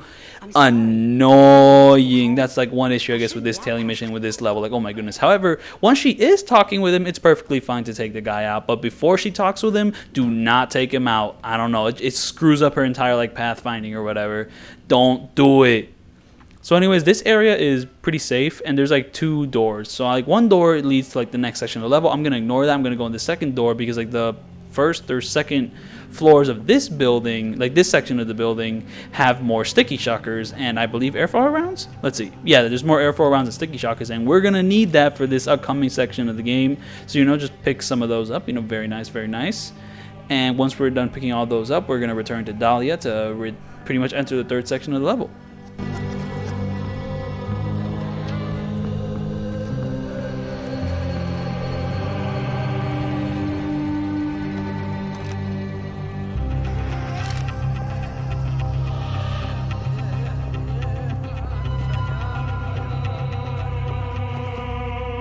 Who do the Syrians think you A are? double agent. Why are you being so hard? Our governments are allies. You don't have to come to the You can take it up with your superior. So yeah, reloading for the moment. And I gotta say, Dahlia's triggers are just weird. Like, she's supposed to walk towards you when you're in this elevator, but look at that! She spends like 5 seconds before doing that. Like, come on, man, don't give me this attitude. So yeah, what's gonna happen now is that Lambert's gonna tell you to kill her. However, you actually have the option not to kill her. So it's just kind of like, do you kill this woman which hasn't done anything wrong up to this point just because they told you to, or do you not let them do it? However, if you don't kill her, she will snipe you later on and like, I don't know, the end set portion of the level. So, you know, it's kind of like, oh, that's the action of your that's like the consequence of your action. So anyways, here is going to be like probably the most action-packed sequence of the game. It's also one of the most annoying sequences of the game. But yeah, it's here. So what's going to happen is there's going to be 2 guards like pretty much like at the opening of this elevator, and they're just going to immediately be alerted to your presence. And you pretty much have to take them out before they damage you. And I'm going to do it non-lethally. So this first guy here, I'm going to immediately, once I get the chance, sticky shocker him, switch to my airfoil round, ring air rounds, airfoil. I don't know why I call him airfoil. Do that, knock that out. Now there's going to be a third guy who'll be coming in short. I'm going to shoot the light out just to kind of hide these bodies better. And don't move too forward, because if you move too forward, the third guy might shoot you from below. But if he doesn't, he'll start running towards your position. So that's what this next ring airfoil round will do. Just knock him out there. And like these are the 3 guys that will run up on you. There's more guys downstairs, but like the guys who will like ambush you, it's pretty much these guys. So once you deal with these guys, boom, you're like kind of good to go. But now we have to sneak. So I'm gonna rush it here. Gonna run downstairs and try to get to a dark spot so that I can pretty much hide while the enemies kind of move through their paths. And once like there's a good opening for their paths, I'm gonna knock dudes out. So yeah, see here, there's a really nice stark contrast with like greens, the oranges, like the yellows. Like, you know, it looks nice, very nice. And it's a little more visible like when I'm actually playing the game. And that's another thing. The game has brightness and contrast options. The contrast option is the one that interests me, because if you turn up the brightness without turning up the contrast, like the menu gets all stupid looking. I did not look how it looks in the game because I did not want to look at that. Like, I mean, I like my contrast. So here I'm just gonna, once like he starts moving there and like he moves there, I knock that guy out. And once I knock that guy out, I'm gonna start moving to knock this guy out. I think like one reason, like, okay, usually like if an enemy finds a body like that which is knocked out, they'll like they'll like phone in an alarm immediately, and there's nothing you can like do about it to prevent it. You gotta knock them out before they get to that body. However, here we're kind of in a state where alarms don't matter. Like, I don't know if you look at the bottom right corner, like above your light meter, there's just like ellipses or whatever, maybe like whatever other term it is. So anyways, here we're gonna slowly drop to like the bottom here, like in the water, and we're gonna like go at a moderate pace, like underneath these railings. There's good darkness, but also there's points where there isn't good darkness, and if you go too fast, the enemy might notice you. To be fair, I don't know exactly what makes the enemy notice you, but yeah, going too like I've done this like really fast, and that's when the enemy notices me. So just kind of go at a moderate pace, like not like fully slow, but kind of like in the middle or whatever, and just kind of go from there. So anyways, we're gonna hop on here and move on to the next section. So the next section is gonna be 2 enemies. There's gonna be a guy just around there. I want to knock him out.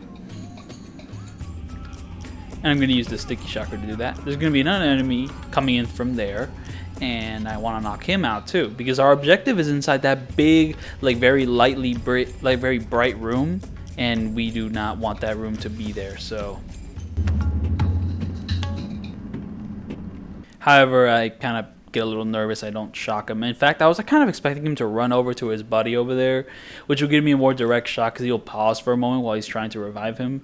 Well, I mean, he's not dead, but just kind of wake him up. So anyways, there, I'm going to knock him out. However, there is a third enemy, and he's in this like hallway coming up, and I'm going to take him out before going to like that big brightly lit room, just because, I don't know, be patient here. So here, slowly come up on him, and yeah. So the reason I like use the sticky shocker to take those guys out is because when you're like walking on these railings, enemies become like super sensitive, even if you're like going at the slowest speed. Like, I don't know, I've had weird occurrences, like and also doing like the crouch spamming, you still make noise like on this surface, and it's just kind of like yeah. So I'm just not going to deal with those possibilities of inconsistency. So I'm just going to use the sticky shocker, which you can just shoot, knock them out, easy, quick, nice. So here I'm just going to hide the bodies, just don't want that check to come in. But to be fair, when we're in this like state where like the alarms don't matter, I don't think you need to hide the bodies per se, but to be fair, I'm not 100% sure on that, and I'm not going to experiment with that. I'm taking no chances. We're hiding these bodies. And also, you know, when it's kind of like the last portion of the level, it's kind of like, yeah, why bother? But you know, you don't want to like play around with that. I mean, I don't want to fail the mission, like my objective of getting no alarms, just because I was slightly curious. I'm just gonna do that. So yeah, grab our objective, and we're off. So here I'm gonna demonstrate how useful the whistle ability is in a bit. Ever read the Chamberlain chapter of your history books? No need to act cute. Dahlia Tal is close and no doubt eager to repay your mercy. Shinbet wants the ND-133 and knows there's no official repercussions for killing somebody who doesn't officially exist. She's got sniper stats that could disprove Kennedy conspiracies, needless to say. Yeah, you said jump and I didn't. When I get back to the States, I'll sit facing the corner in a cone hat. So yeah, there's gonna be a couple more enemies popping up, but I'm just gonna drag them into like this dark room by whistling, and they'll come in, and then I'll just hit them and just knock them out. Super simple stuff. But that's the thing. I don't know. Center Strain 01 said the whistle is like way too overpowered, and it is. And I'm gonna use it. I'm not gonna like restrict myself from not using it. I have the whistle, and I will not and I will hurry to actually using it. So here, there's going to be another enemy around the corner, but whistling in like that dark place isn't going to work, so I'm going to change my location to here and whistle here, because my whistle actually reaches him in this area, but it does not reach him over in this other area. So here's going to wait him out, then I'm going to knock him out, and then we'll be kind of good to go. Also gotta say, the music in this game is a big improvement over the first game. Like the first game's tracks like are okay, but like I don't know, they could be a little repetitive. But here we got a nice variety, and also like I think overall it's better. It's not at Chaos Theory level like greatness yet, but it is pretty nice, pretty atmospheric, good sneaking music. Love.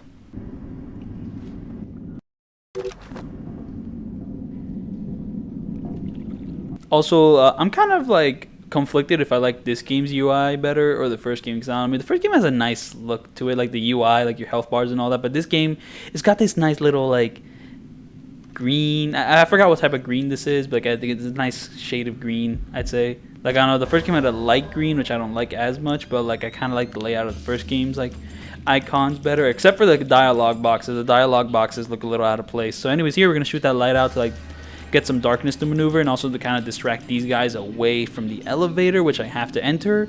And this is why I quit playing the GameCube version, because on the GameCube, for some reason, there was an invisible wall in front of the elevator, so I literally could not progress. So, like, I don't know, what would be the solution to that? Like, I don't know, playing the level from the beginning? Like, I don't know, restarting the entire game? Like, I was just like, I was furious. Because, like, bro, I did all the sneaking perfectly, but I get to this point, and because of something that wasn't my fault, I get locked out of the game. Is it like a disc reading error? Like, oh my goodness. So anyways, here I quick saved, even though like the game normally wouldn't let you quick save here. Or they save here, because this section is stupid annoying. You have to do something like really dumb and stupid. And also, at this point, I quick saved. I quit the game. I actually went back and fixed the shadows instead of just being fine with like the crappy shadows, because you need the shadows to be fixed. Let me show you why specifically. Okay, so you see the lighting looks a lot better now, but see, you see that white like stretch of light there?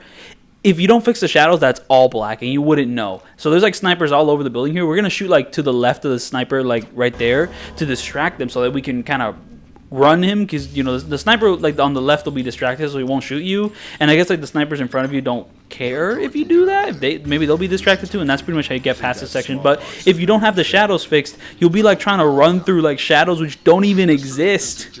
So yeah, that's why I had to fix the shadows. That's another thing. So the retro revival video, he says that the ways to fix the shadows is just to install the widescreen fix, and that'll fix the shadows. It didn't for me. But thankfully, the retro revival video also gave 3 ways to fix the shadows, and pretty much one of those ways was something he called the experimental fix. I did that, and that worked for me. So yeah, the rest of these missions will have actual good shadows now, instead of like the broken shadows of like pretty much this video up till now. But yeah, that's the reason I did not continue on with the GameCube version. You know, I was having fun, having a good time playing stealth game, and then boom, shadows broken. So anyways, here we're gonna run, go for the zip line, and then from there we're gonna do actually quite a bit of ghosting, because I don't know, center strain strategy here, like once you know like how to do it, is pretty good. A ghost army operation. So here we're gonna run up here, and I think center strain says something about how you can't run too far ahead, or else like this guy who's coming up here is like pattern will change.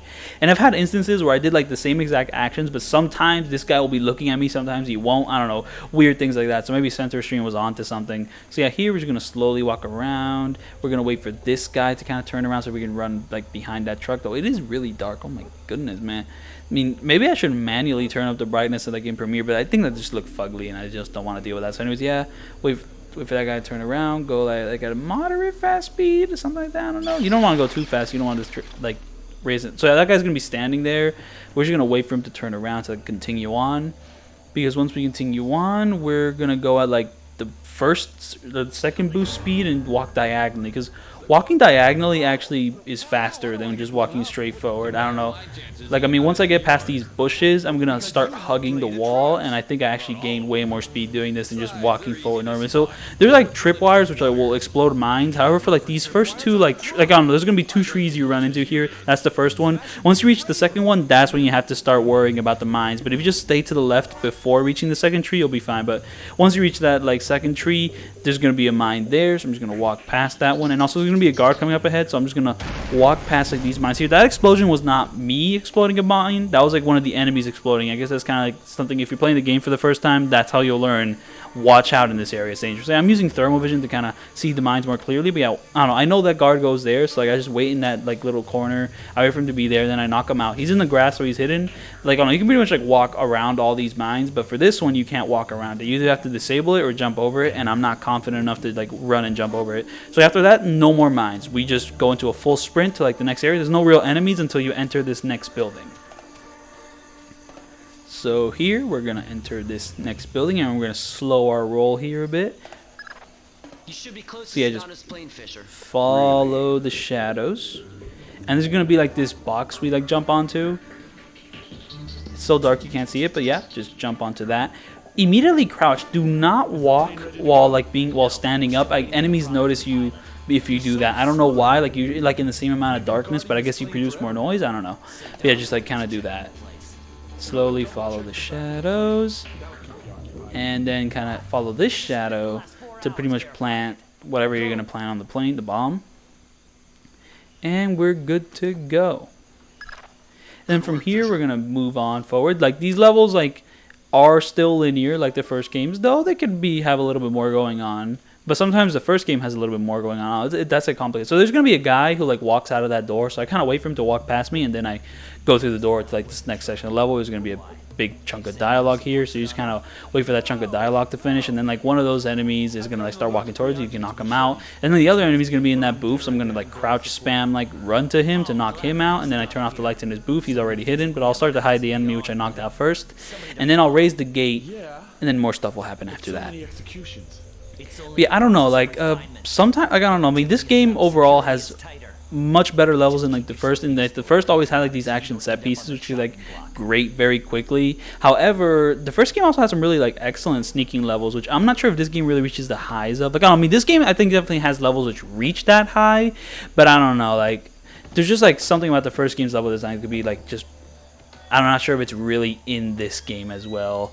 Like, I don't know, maybe this game might be, like, sometimes a little too restrictive at points. I don't know, like, I'm conflicted on the issue. Like, I'm not 100% expert on this, but maybe the first game's level design, like, you know, when it really had, like, those fun sneaking levels might be better than, like, this game's level design, but this game is just more consistent, and, like, it just has, like, more sneaking than, like, the first games. And also, to be fair, okay, so anyways, here we have a dog. I'm going to knock him out with electricity, and there's a guard there, and there's, like, certain things can happen. Either the guard will continue walking, like, in his direction, or he'll notice that the dog got shot and walk in his direction. Either way, like, crouch spam, like, pretty much behind his guard, knock him out. And here we have a bit of an annoying section, at least annoying to figure out, but I don't know, I mean, once I did it. So anyways, here, take out this light, and then walk forward. So there's like 3 guards in this area. There's one in the watchtower, and there's like these 2 guys here. So the annoying thing is that, like, I try to whistle these guys into this dark tent, but if both of them enter at the same time, it's super hard to knock both of them out at the same time. Because if you like walk towards these, like, one of these guys too slowly, he'll just immediately notice you, and then the other guy will radio in, and it's like, it's over. They radio in an alarm. And if you try to take these guys out while like outside, I guess the guy in the watchtower notices and like he calls an alarm. But I think I got lucky here and only one guy enters this tent. No, that's not even true. Like, I mean, 2 guys enter this tent. No, only one guy entered this tent. So this is just one of those attempts where like the whistle got lucky. So all I have to do is take this one guy out. Like, the other guy doesn't interfere. However, the annoying thing is that the other guy never enters that tent. No matter like how many times you do a little.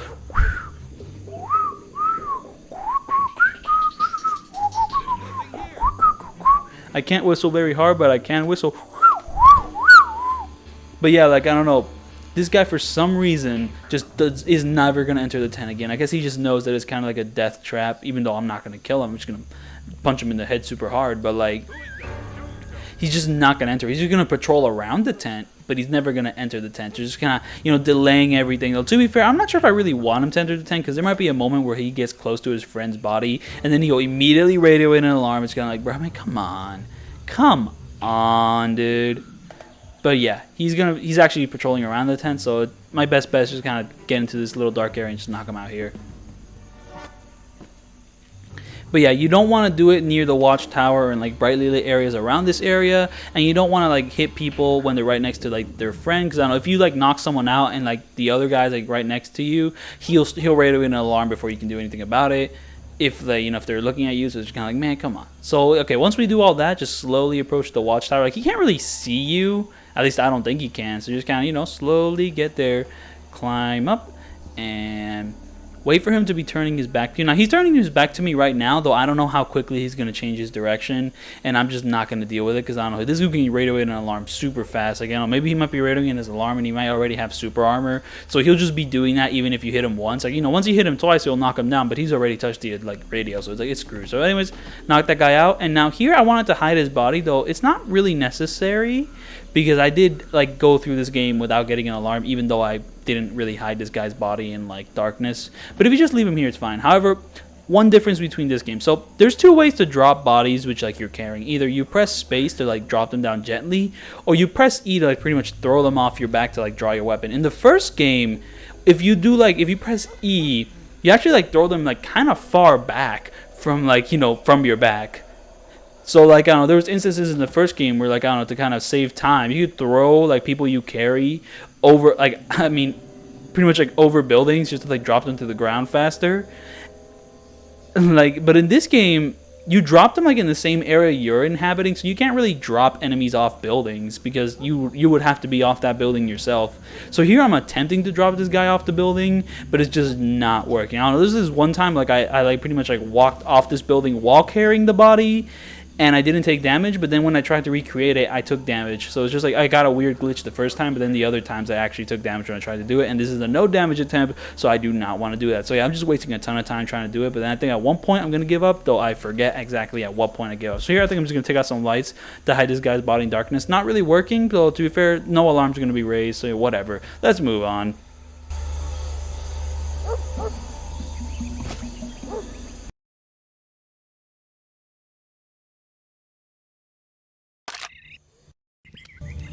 I'm inside the camp.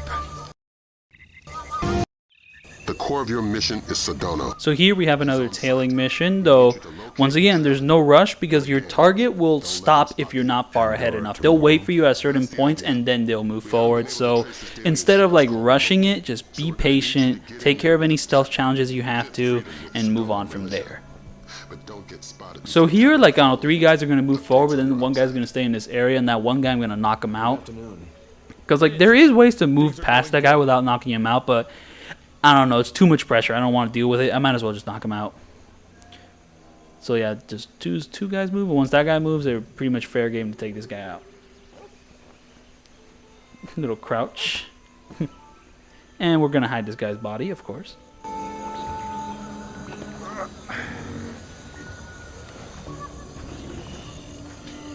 Also, gotta say, so this game has more daytime levels, and also, so there's, I'm pretty sure this was true of the first game as well, but in this game it's like way more like prominent, is that equipping the night vision goggles when there's a ton of light is super blinding.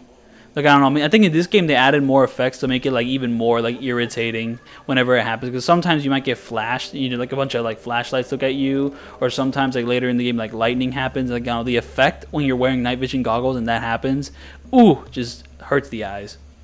So here we're just slowly following our target. I actually forget if there's any threats at this part. There will be threats later on, but right now we're just kind of following our target. Of course. Sedona changes the passcode for Oh yeah, here we're still just following our target. Just slowly make your way through this house. It's all good. Like, as long as you're like kind of behind your like target, you're all good. But once you enter this section, there's gonna be a little bit of an issue. Oh yeah, here. I'll let it play out. You can use your sticky cam to overhear the code. How does it go? Real good. We're ahead of schedule. On? Product. We'll meet tonight. I want to review our distribution arms. I'll be there. Good. The code for the big house today is 1492. Can you remember that? 1492. I got it. Good. There's a So yeah, his face looked funny there. Hee hee, low poly.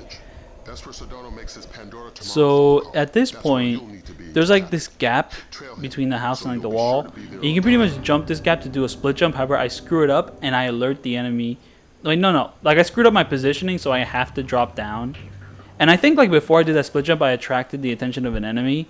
So like, if you screw up the split jump, you do not have enough time to do it twice before the enemy shows up. So you have to take care of like the guy who's going to show up. So I'm pretty sure that's what I'm going to do right now. Oh. Yeah, that's pretty much what I do. Just because, well, I guess when you're trying to enter that area where you do the split jump, like there's light and the enemy like catches a glimpse of you and tries to go check it out. But if you successfully do the split jump, then you shouldn't have to deal with it. However, my issue was that I didn't position it right, because you're supposed to position it like near like the hole which you enter through. But I was like off, so I couldn't actually do the extra jump. So it's like, yeah, like now I'm near that hole, so I can do that. But I was off, so I couldn't do that. So yeah, I improvised on the fly for that. So you're just slowly go through the house. I actually don't know if there's any enemies in this house per se, but you know, no need to risk it.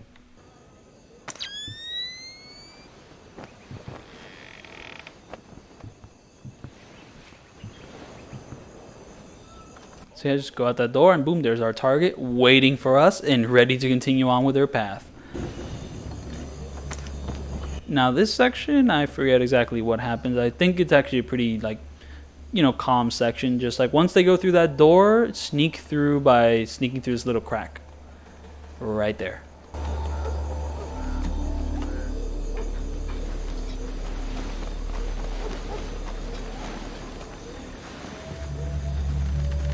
Nice little glowing dots there. And once you sneak through that crack, I forget exactly which part this section is.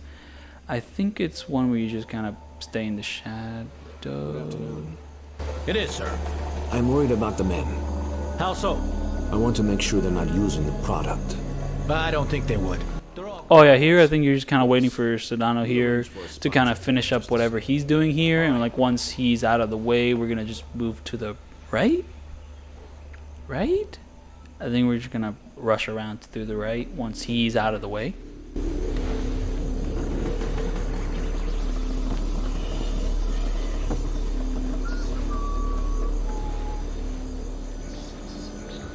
Yeah, that's what happens. So yeah, just kind of walk around the right, just take advantage of the shadow. Though in that part it's very bright, so that's why you want them to like go away, because you do need to climb this pipe to kind of go over the house. And then once we go into the house, like up here, there's no enemies. Though there still is a bit of light, so don't make too much noise. You just kind of go from there.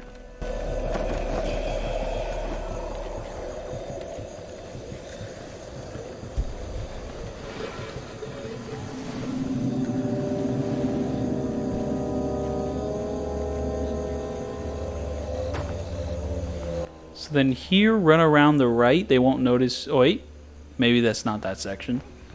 But yeah, I don't know, just still stick to the right. Shadows good. Okay, but I don't think we're like at the finale section yet. We're still a little ways off.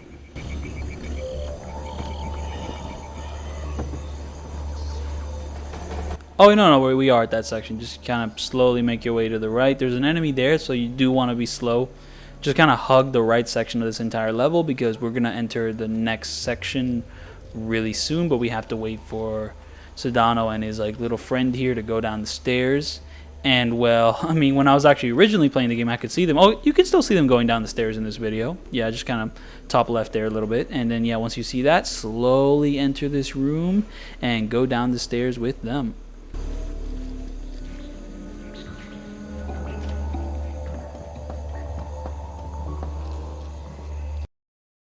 And that begins the next load of the level. Got a heads up for you from Grim. We're going to be losing touch in a second. So yeah, I haven't really been saying any opinions on like what I think about these levels. Well, yeah, anyway, so here's gonna be a guy here, so just kind of take him out. But I think this may be my favorite level in the game. Try not to get too lonely. Like, I don't know, it's massive. Like, I don't know, it's just a really nice, tight section of like stealth challenges, a few like gimmicky ones here and there, but it's cool. And another thing I really like about this level is that it starts at daytime and then slowly transitions to nighttime and then slowly transitions back to day. Like, it's sick. And also, like, different interiors. Like, you know, you start off with this jungle, and then you start off with like the tents, and then like, you know, you like sneak around these houses and all that, and then you get to like this part of like the level, and it's just like so much variety in like a jungle setting. And also just like, oh yeah, so here, like, turn off the lights, that'll attract the guard to move, and once the guard like begins to move, just kind of hug the wall, stick around there. So anyways, here, yeah, hug the wall, stand up so you can like get across here. But yeah, I don't know, it's just like, it's a big level, it's fun, it's like, it's pretty challenging, and but not like unfairly challenging, though this next section did give me a bit of a headache at certain points. Like, I don't know, there's like, so yeah, shoot at the light bulb there, give me a little bit of darkness so I can enter this room. And then from here, I forget exactly what my next step is, but there's like a guy you have to talk to. However, I can't really talk to him unless I don't have some darkness to work with. So yeah, here. Now I forget if I actually knocked the guys out, but from here now I have to talk to this guy. Eternal dirt. I'm short on time. What This name, Step. my encryption? But to be fair, I mean, this game has a pretty good selection of levels. Like, I mean, the 4th level is like pretty sick. However, like, there's a lot of annoying little like scripting paths things which could like be screwed up if like you go out of sequence. So I don't know, that level is like frustrating, but it does have a lot of really great parts to it. So yeah, here, like, I don't know, I think I'm gonna knock out the guards, because in order to enter the room which I have to enter next, like, that room has light, which I don't think you can shoot out. So like, you just need to knock out people who can see me entering this room, and that guy is one of those guys. So anyways, here, just gonna wait for my code to pop up at the bottom of the screen and then enter that code.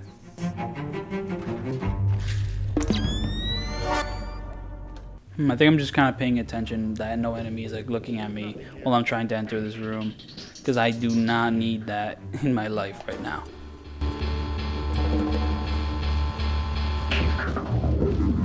And yeah, I was gonna knock that guy up, but then I realized it'd actually be more efficient if I just moved on with my life.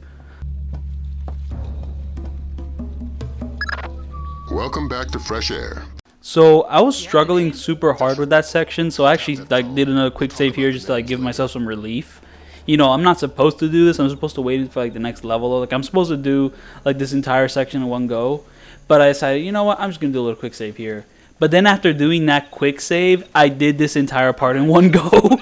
So yes, I actually did do this entire like level section in one go, but I did do that quick save there for like security, but like for like insurance maybe, just kind of to go back to it. But every time I do something like this in this game, I mean, not every time, but like, I don't know, there's like a few choice sections where like I save because I think the next section is going to be impossible, and then I do that section in like one go after doing the save, and it's just like ridiculous. But yeah, we just have to do a little bit more trailing of Sedano, and there's like a few tricky sections here there which could be a little scary, but I mean, I did them in one go, so you know, why not? Oh yeah, I gotta say, so like I did compliment this game's music. Oh yeah, so I think we're supposed to. I mean, what I remember what I was supposed to do is I was supposed to wait for like 2 guards to finish their conversation. Maybe I was like talking so loudly that I didn't hear them. But once they finish their conversation, move towards that pipe, climb it, you know, make your way through here, and then there's a place you can drop down. So then you drop down here. It's like, this is more like a cinematic section, not exactly too hard, but you'll drop down to a pipe, then lift your legs up, because I don't know, when you're like walking here and like you lift your legs, you're more sneaky. So just kind of do that and slowly make your way to the other side of the room.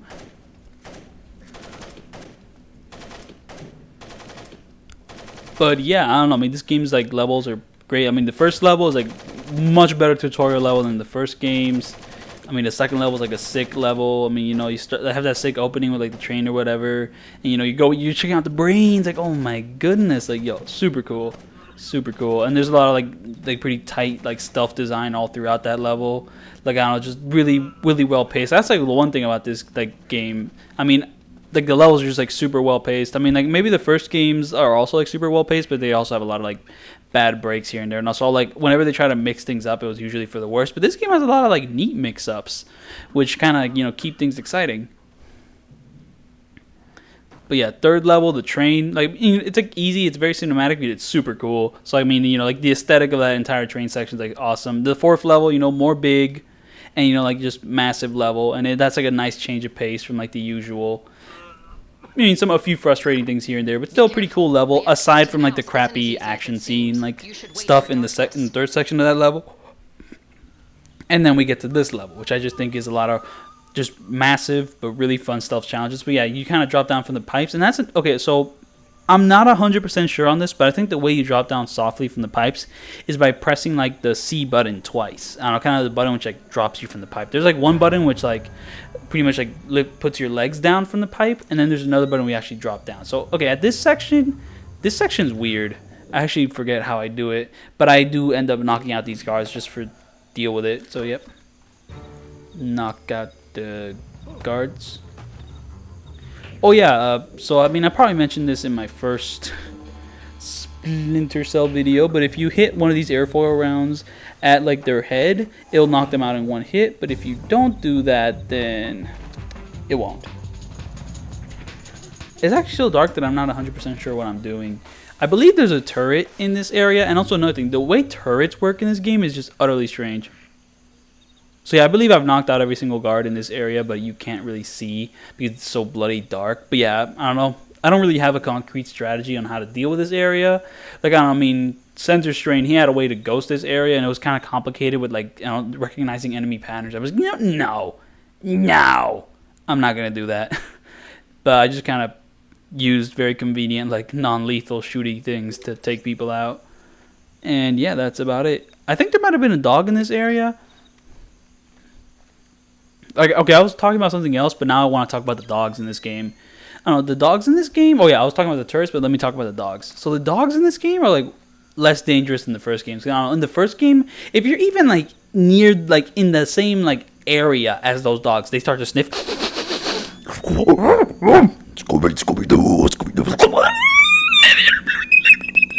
Like, I don't know, they like, notice you immediately. Like, I don't know, they'll, like, notice that someone's there. But, like, the dogs in this game, like, you know, if you just, like, stay away from them and walk slowly, it should be fine. And the turrets in this game, less dangerous than the first games, too, though. To be fair, you're never put in a situation where, like, a turret is actually dangerous enough to shoot you. There's usually, like, alternative methods to go around them. And there's never a point, like, I don't know, say in the first game where you had to, like, shoot a light bulb so that the turret would shoot that instead while you ran past it. Or, like, throw a flare so that the turret would shoot that instead of shooting you. There's usually just ways to conveniently go around the danger of turrets. Anyway, so this section, there's a searchlight and a couple enemies walking around. So, Now, this section can be annoying, but I get the way I dealt with it is just by knocking out every single enemy in the area. Though, to be fair, I wasn't planning on it. I was actually planning on trying to do the ghosting thing, but then that guy saw me, and then I just had to improvise. And my improvisation is knocking everyone out. And there's only like 2 enemies in this area. I forget. I'm pretty sure it's only 2, so I pretty much just did that. So yeah, you can actually like shoot a sticky cam at their head, and that'll knock them out. Though it's inconsistent, and also it doesn't feel the best to do because, like, I don't know. Like, if you shoot a sticky cam at an enemy and they make a noise, they're not knocked out. But if you shoot a sticky cam at an enemy and then they're completely silent, then you knock them out. And that's another thing. Okay, so like in the first game, if you like knock someone out in the head, they'll make noise. But in this game, they're kind of silent sometimes. I don't know. It's just kind of, maybe it's like a bug, but it's like, you know, a little weird thing. It doesn't feel as good, I'd say. So here I'm going to track the other enemy to like come over here so I can knock him out. Once I knock him out, the only issue will be dealing with the searchlight, which isn't that tough. And I gotta say, the searchlight, oh yeah, so here I'm going to like pretty much waste the rest of my sticky cams to pretty much knock him out. But I do end up knocking him out on that last one. And now I got to move his body before the searchlight gets it. Oh no, no, no, no, no, no, no, no, no, no, no, no, no. And we're good. Yeah, the searchlights in this game just aren't as dangerous as like the first game. So to be fair, like they're like introduced in like the most annoying, in one of the most annoying like gimmicky parts of the first game, where you have to like go around the searchlight and there's like mines all over the place. Like, oh my goodness, just stupid, annoying gimmick. I didn't like it. It was horrible. Like one of the worst parts of that first game for sure. While here, like, I don't know, their patterns are more clearly defined. They're not as erratic as like the first game's searchlights. Like, just a lot better. Pandora tomorrow. Good. Until tomorrow. So yeah, I mean, another good reason why you would want to knock out the guards out here is because if they're still walking around, like they might actually see you inside the building, and that's kind of hard to judge. So, you know, might as well just get rid of the risk. I mean, if you're ghosting, then, you know, rip to be you, but you're gonna have to deal with that complication. But I do not have to deal with the complication, so I'm just not going to laser sight, and we're gonna enter this building and listen to Sedona do things. Oh wait, did I even mention why? I mean, I mentioned that that the way this game is designed, turrets are kind of a non-issue. But another thing which kind of makes turrets a bit of a non-issue is that I swear that if you're in the dark, they don't see you. Like, I never really like fully experimented with it, but I could have sworn I was like right in front of a turret's like range of vision, but they just decided not to shoot me. Maybe it's because they're like way farther away. Like, I don't know, in these more open areas, like, I don't know, like if you're far away from a turret, it won't shoot you, even if you're directly in front of it. Like, maybe that's the reason, which in that case, I guess that just means that areas are designed, like, big enough that turrets are a non-issue. So, to be fair, there's, like, one moment where I thought a turret would be an issue, but then I realized there was a path to completely avoid them. So, that comes later. So here we're just kind of SWAT turning, listening to this guy have a conversation. So you pretty much just have to wait for this guy to finish the conversation. But before you enter this room, like, when he's outside of the room, he has a tendency to, like, come back for a visit. And I don't really know how that works. I mean, he did it once, I think, in like this run through, but I don't know if he ever does it again. But I don't know. Once you're sure that that guy isn't going to enter the room again, I recommend shooting out all the lights in this room, because there's like 2 cameras, and like there's a way to sneak past the cameras, but I'm just not dealing with that. You know, camera patterns, man, get out of here. Get out of here, man. So I'm just going to shoot out all the lights, because just like the first game, if you're in complete darkness, the cameras won't see you, which is super cool. So yeah, see, he came back. I don't know why he came back, but he came back. However, I think once he like leaves, he's not gonna come back. Hopefully. I mean, this is a successful attempt, so he doesn't come back. So whatever. So yeah, time to shoot out all the lights right about now, or not.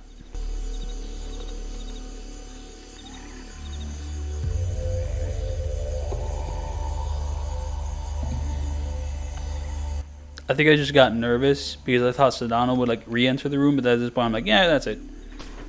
Or, you know, you could just shoot out the camera. That's another thing you could do. So I do think I ended up shooting out all the lights just because I was nervous, because I didn't want to get caught. I wanted as much security as possible. You know, having insurance like this, you know, being sneaky and all that is good, but also shooting out the camera because, you know, why not? Wait, is there 2 cameras in this area? I forget. Let's see. Yeah, I mean, I probably mentioned this in like the first video, just, you know, making your own shadows, just awesome, love that.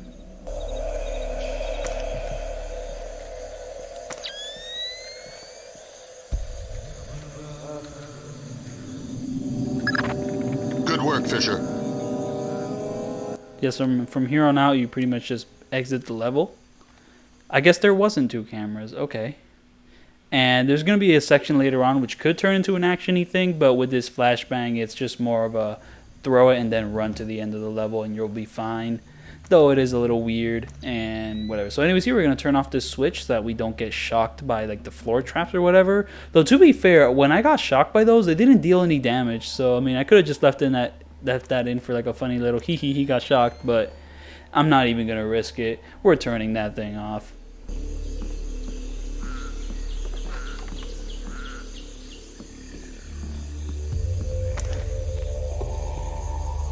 But yeah, once you enter here, like, you're gonna get pretty much bombarded by these flashlight guys. I had made the mistake of turning on night vision goggles, and that pretty much blinded everyone watching this video. But pretty much your friend here is gonna distract the enemies, and once that happens, throw the flashbang. And I'm gonna make the mistake of not looking away, so wow. But you know, running forward should be good enough. And there, that ends this level.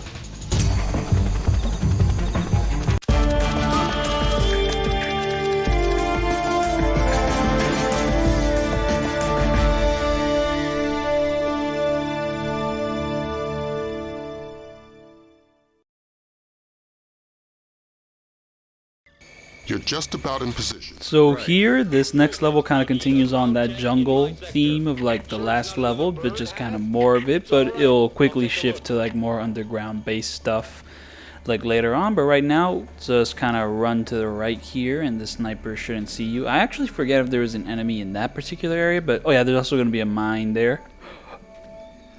Watch to disable it, though you could probably jump over it, but I'm just not going to risk that.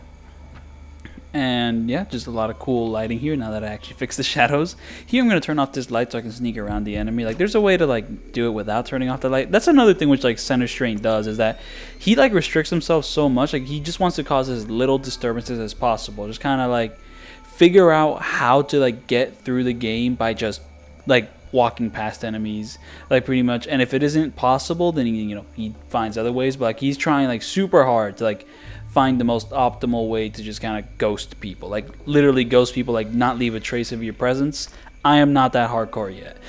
So I like shooting lights out. So yeah, I shot that light out, I snuck past him, and now here just kind of walk slowly past these guys and you should be fine. I'm gonna enter this house here, and there's gonna be people sleeping there, so I'm also just gonna walk slowly there. Oh yeah, so I mentioned that this game's music is better. However, sometimes this game's music, it's very particular. Like this is something which happens very like in a later level, but like the music would have these like staticky sounds in it, and those staticky sounds sound very similar to the static of like soldiers, like pretty much like touching their radios, and that static means that like an alarm's gonna go off and it's game over. But like sometimes when it's in the music, so it's like, bro, man, come on. Actually, I forget what's going on here. I think I climbed up to the top of a house, which then I'm gonna wait. What did I just do there? Hold on, let me check that back. So yeah, the image was completely dark, but pretty much what I did was I went to like a little gap where I could do like the split jump, and I pretty much jumped onto the house. That's why I had the verticality on that one guy. And then I dropped down to like on a piece of hay for like a quiet landing, and then I went through a hole which leads me to this section where I can just kind of do some squat turns, but not here because I guess like the gap is too big to do like a SWAT turn. I keep saying squat turn, but it's a SWAT turn. I don't know, weird words to pronounce. But yeah, this guy's gonna be shooting things, but if you just stay behind his cover, he won't see you. But once he sits down there, just kind of slowly walk on by, and this turret's gonna be a non-issue just because if he didn't take that path, that turret would be an issue. But yeah, here, like one time I failed this because I rushed through this room, but no, there's lasers here. So, activate those thermal goggles and get through those lasers. So yeah, and here, I actually forget what this is like the next level load. I mean, I think it should be. Like, I mean, once we hit this next door, it should be the next level load, and just kind of go from, no. Okay, I think there's actually like a bit more we have to do before like the next level load hits. Nothing too challenging, but just be careful. Walk softly and use that technician. If you raise the sub yourself, but yeah, like I don't know, the music can like put me on alert. Like I don't know, I mean, the first game also had this issue where like some songs like in that game kind of sound like someone's knocking on your door, so it made me super paranoid. But now here, I'm paranoid whether I failed my challenge or not if someone's like at my door. So here I'm just gonna create a bit of darkness, just go from there.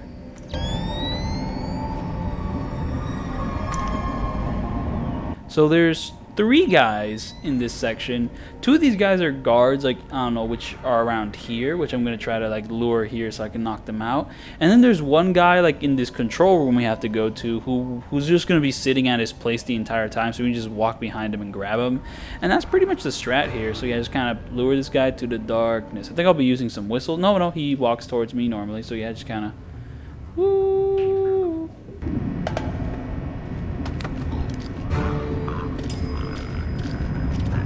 Oh yeah, but this game has less levels than the first Splinter Cell. Like the first Splinter Cell had what, like 10, 11? I actually forget.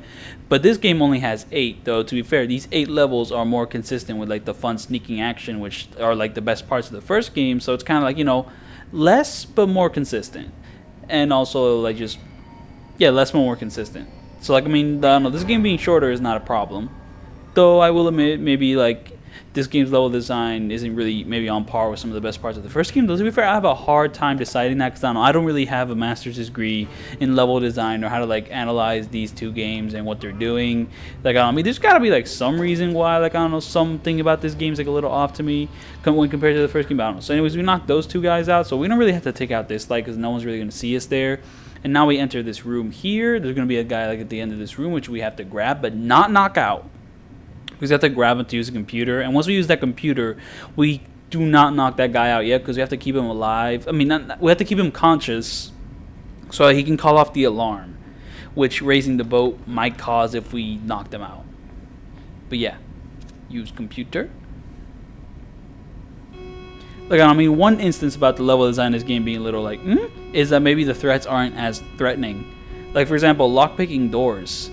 It barely shows up, and it's never really that dangerous or imperative. Like, I mean, the only time where, like, lockpicking doors is kind of, like, tension-y is, like, in the second mission. But, like, I don't know, every other time, it's not really that important. And to be fair, I'm not really doing a ghosting thing, so maybe, like, lockpicking doors would be more like scary if I was ghosting, but like really it just doesn't seem like lockpicking doors, like doors which you need to lockpick, are that dangerous. In the first game, there's like a couple moments where, you know, kind of, you know, there's like a palpable tension to like lockpicking doors. Like, ooh, sometimes you have to use a disposable pick to like lockpick through that door quicker. It's like, ooh, ooh. But in this game, it doesn't really have that same thrill. I don't know. Nothing's wrong. Okay.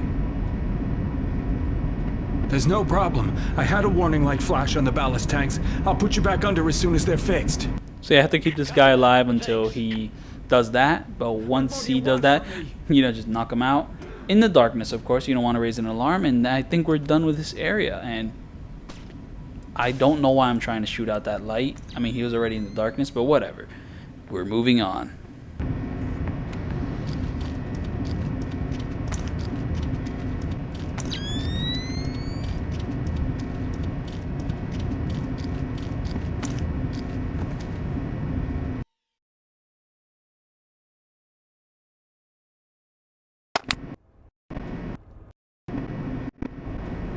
So I'd like to address a comment which I got on my no commentary version of this video. This dude Mario, he commented something in Italian, and I'm like, oh, what does he say? So I put it into Google Translate, and what he said was, how can you see in the fucking dark? What the fuck are you doing with the thermal goggles? Like it was just so funny because like I was gonna bring that up in this video, and I have throughout multiple points, like, hey yo, why is it so dark? So it's just funny that like this dude in Italian said the exact thing I was planning on explaining in this commentary version. So, you know, I favorited that comment. It is my favorite comment. Oh yeah, so strategy here, press the button to pretty much move that thing, but do not get on that thing, because if you get on that thing, you'll be forced into action you do not need to do. Then like slowly drop off, you know, hang off that thing, then boom, and now you'll be riding on this kind of zip line of sorts, and then you'll move to this thing where you kind of move a little bit, but wait for that like flashlight to not be like in your face like there, and then start moving. Anyways, back to Mario. So it's just kind of like, I was kind of like funny. So yeah, I mean, but then he commented a second thing where he said That's everywhere actually I don't know what he said. Google Translate gave a funky translation, but pretty much like the last thing he said was thumbs down. And that was like, there's only one dislike on that video, man. It's him, man. Man, he didn't have to do me like that. Like, oh my goodness. But I don't know, when I mean, I understand the thing about the darkness, but the thermal goggles, I don't know what the deal with the thermal goggles is. I mean, there's multiple points where I use the thermal goggles. I mean, early on, I used them to like look to see through the fog. So anyways, there's gonna be an enemy there when you drop off. Just take him out, and now you can enter the submarine. But yeah, I don't know what his deal with the thermal goggles is, or like why he's mad about it. But like, I mean, I use them to look through the fog, because you can't look through the fog with the night vision goggles or normally. And there's a point like at the last level of the game where I used them again for a very particular purpose, which I'm not gonna mention until we're at that last level of the game. But it's just gonna like, man, why you gotta do me like that, man? Come on, man, I'm just vibing. You ain't gotta do me like that. Oh my goodness.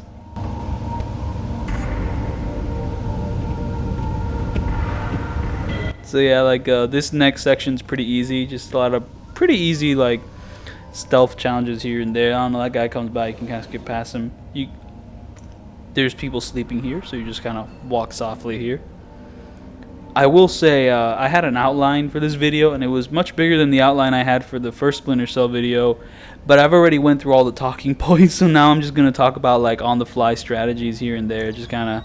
And maybe other things just kind of pop into my head. So anyways, here we're going to do a SWAT turn. We're going to turn off the lights to distract this guy, and also to kind of get some breathing room to kind of sneak past him. I will say this is definitely one of the easier levels in the game. I mean, to be fair, I mean, if you don't know some of the things you have to do, it could be hard, especially the last section of this level, which I'd argue even if you do know is still hard, but like I don't know, overall this really is not that hard. Let me at least like definitely compared to like the last two levels where these big massive like challenges, like this is pretty low key. So anyways, here we're gonna wait for this general to pretty much come over here because he's gonna conveniently stand in a spot where we can just grab him, because we do need to grab him to pretty much open up a certain door. Oh yeah, also another thing, sometimes you have objectives and the game doesn't tell you what those objectives are. Like, I had no idea I had to like do this thing with the general until I looked into like my menu and saw that was one of the objectives. On the first game, if you had an objective, you were told. Well, here sometimes you have to do things and they're put into like your little like objectives like folder, like menu, but they're not told to you. It's a weird thing. Like, I don't know why they did that. I don't know why you couldn't have Lambert go, hey, there's a thing you have to do. Also, Lambert, he has a new voice actor in this game, and okay, I don't know exactly who he is, but he's either like the guy from State Farm or Allstate, and people did not like him much. He doesn't have the same like charisma as the dude from the first game. I don't know, just not the same chemistry with Sam. He's a little too straightforward, like in his delivery. Like, you know, he has a very smooth, bassy voice, but still not exactly as charismatic as the guy in the first game. So yeah, here there's two guys. I don't know, one guy will move once they're done with the conversation, and then like the second guy, I don't know, you can kind of get him while he's doing this, and then just knock him out. And I don't know, once you've hidden their bodies, then yeah, once you've hidden their bodies, then you can kind of just rush to the objective in this area. And I like turning off my lights off here because like, look at all this. It looks super cool, all the lights and like these low like, ambient high contrast areas. You know, super cool. Look at the reds. Yeah, like, let's go. Like, I mean, the game being in black and white is cool, but the game also not being in black and white is also cool. 5 subscribers, satellite phones. US numbers? Yeah. So yeah, from here we're pretty much reaching the end of the level, but this ending is tricky. And also I waste a lot of time during this ending because I just didn't know what I was doing. But you'll see what I mean when we get there.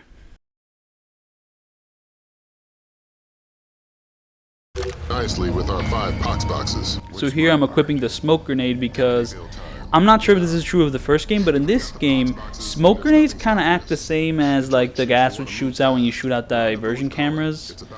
Diversion cameras is that it knocks out the enemy. I thought smoke grenades were only there to like hide your presence, but no, it can actually knock out enemies. So it's like another great non-lethal tool to use. So anyways, there's an enemy which will be coming up the stairs, so I pretty much just ran super fast to create noise to kind of draw him in. And I don't know, I might use the whistle, I might not, but I don't know, there's going to be an enemy coming up and we're just kind of waiting for him to knock him out. And then once we knock that enemy out, we're going to move on to the next section, which is very, very tricky, but not impossible. However, I did get shot very cheaply multiple times while doing that section, so. Well, I did use the whistle. So anyways, here, Pandora tomorrow really does not want you knocking enemies off high places, because my force was going towards him falling off, but instead he just went back? That's not how it works, though. I'm pretty sure in Chaos Theory you actually get the literal ability to push people off high places, but that kills people, and I do not want to kill people. So we got a lot of materials here, and there's only like a few things that matter, like the smoke grenades. I'm not going to be using any frag grenades. So anyways, we're going to run to like the bottom of this staircase to pretty much activate this big action set piece, and then we're going to run way back up, because trying to shoot these guys at the bottom here is just no good, not advantageous to us at all. So we're going to run to the submarine. Look, I don't know, there's like 4 guys over there, like on that big long stretch of land. And I'm going to try to use the smoke grenades to pretty much knock everyone out. I do not succeed, but I do have other tools to use to kind of knock people out. But I'm going to try with the smoke grenades.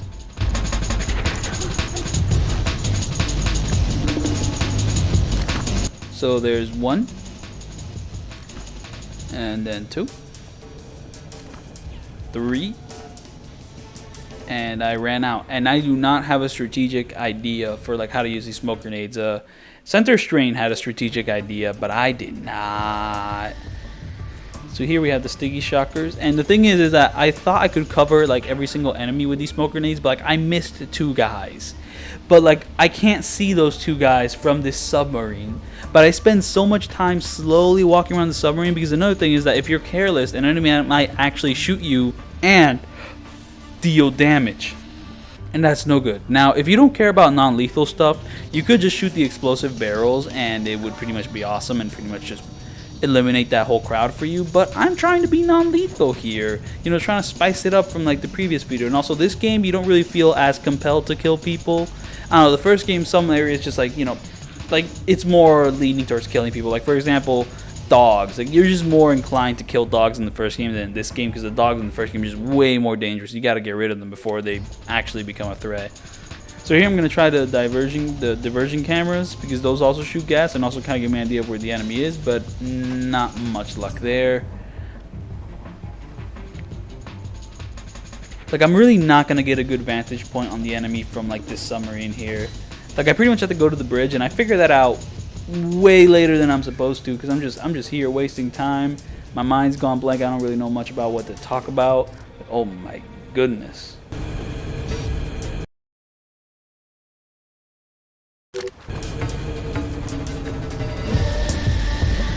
So here I'm gonna slowly make my way to the bridge to kind of get a read on the enemy. Just kind of turning on night vision, turning it on, trying to see where he is. And okay, I see gunfire there. So just kind of slowly inch our way over. And oh yeah, so the way you zoom in with the scope in this game. So like in the first game, I thought it was that, okay, what I remember it being in the first game. So here I shot a sticky shocker to shock the enemy from far away. I believe it worked, but then we have a second enemy over here, and it's going to be a little harder to get this guy. I missed the first one, but then I aim a little higher, and I get him with my final sticky shocker. And that ends this like little combat arena of sorts. And you'll know it's over because the music will actually end. Like I was confused because I threw out like a bunch of smoke grenades. I'm like, man, that ought to get everyone, right? Nope, because the music did not end. So if the music does not end, you're still in combat. So yeah, like I mean, in the first game, like I don't know, to zoom in with the rifle, you just like pretty much equip it and then like scroll the mouse wheel. I think that's what you do. Well, in this game, you press the mouse wheel and then you like can scroll, but you have to press it, not like scroll to zoom in. I believe that's what it is, but I forget. But yeah, I like how it's handled. This game, you just kind of press it and you have like 3 modes of like zoom in.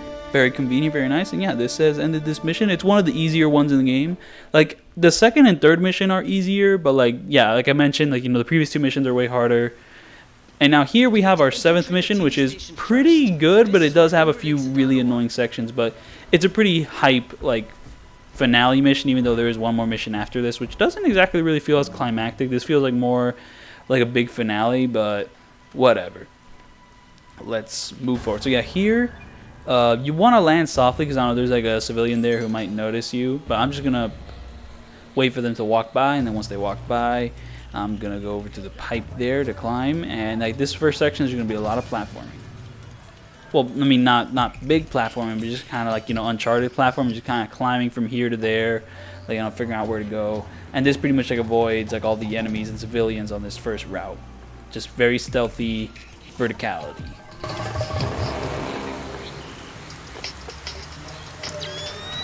So here I missed the pipe I was supposed to climb because I couldn't see. And yeah, you probably also couldn't see because like this image is way darker. So here we go onto a little like rope. No need to really lift our legs up, just kind of make your way across. I think at some point the civilian says, something fell from the roof! And it probably happened before. Like I don't mean a little while before, but that doesn't mean anything. It's just something there to scare you. Like this kind of happens in the game where sometimes like an enemy will say something kind of suspicious to like what you're doing, but they're not actually suspicious of you per se. So okay, what am I doing here?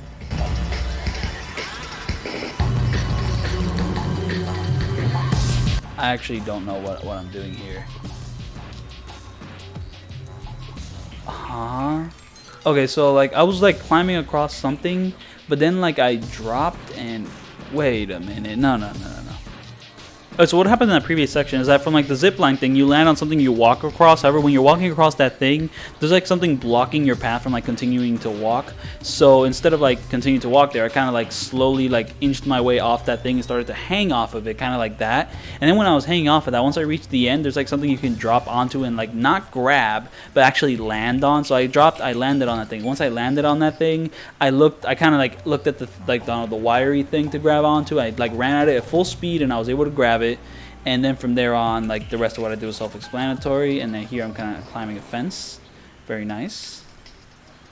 Oh, there's a fun thing. When I was doing this on my first run through, I actually did this in reverse. Like, I went through like the normal, like, not stealthy path. And then, like, I found this house thing. I climbed up this pipe, and then, like, I got to this, like, you know, top area, and I was so confused on what to do. But that's not how this is supposed to go. You're actually supposed to, like, get to that top area, then climb down the pipe to reach this area. So, anyways, here I got really frustrated with this section because I didn't want to do all that platforming before actually reaching, like, the stealthy part of this mission. So I did a little quick save there to kind of save some time. So, anyways, here we reach the lightning part. So I don't know, whenever the lightning comes in, like, lights flash. So if, like, you're in darkness and then, like, lightning comes, you're not in darkness anymore. So there's 2 enemies in this area, so I'm going to take both of them out. And there is a turret, like, off to, like, this long stretch of road, but you're never going to go down that long stretch of road, so it's a non-issue. But yeah, I shot out that light to kind of create some darkness, and also to kind of distract the guard to kind of bring him over here. And yeah, pretty much take these 2 guys out. Once I take these 2 guys out, we're going to move on to a more challenging section, but I figured out how to take all the guys there. But I don't know, Center Strain had a way to ghost it, but it was complicated, and it's just like I was not going to keep track of all that. However, coming up with a way to, like, take the 3 guys out in the next part was complicated and very challenging and very annoying, and probably the reason why I did a little quick save there, which I can kind of quick load back to every time I fail, because oh my goodness. Like, I mean, this is probably the most challenging level in the game. Just because, like, I mean, it's like constant stealth challenges one after the other. Like, very challenging, you know, very demanding. It's just, like, probably some of the more complicated stuff in the game. It's just like, ooh, oh my goodness. It's like back to back to back. It's a packed level, and it's packed with a ton of, like, really hard sections. I mean, the lightning already complicates things, so. But yeah, we took out those 2 guys, and now we're going to run towards this next section.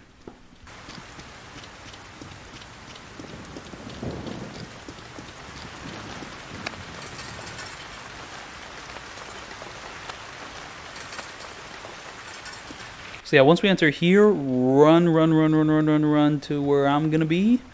And then once I get to the part where I'm going to be, there's going to be a soldier waiting for me there. Sticky shock him. I don't really know what other way to deal with him, but pretty much they have sticky shock him. The other enemies aren't really going to notice. And then once you sticky shock that guy, you're kind of free to move up a little bit.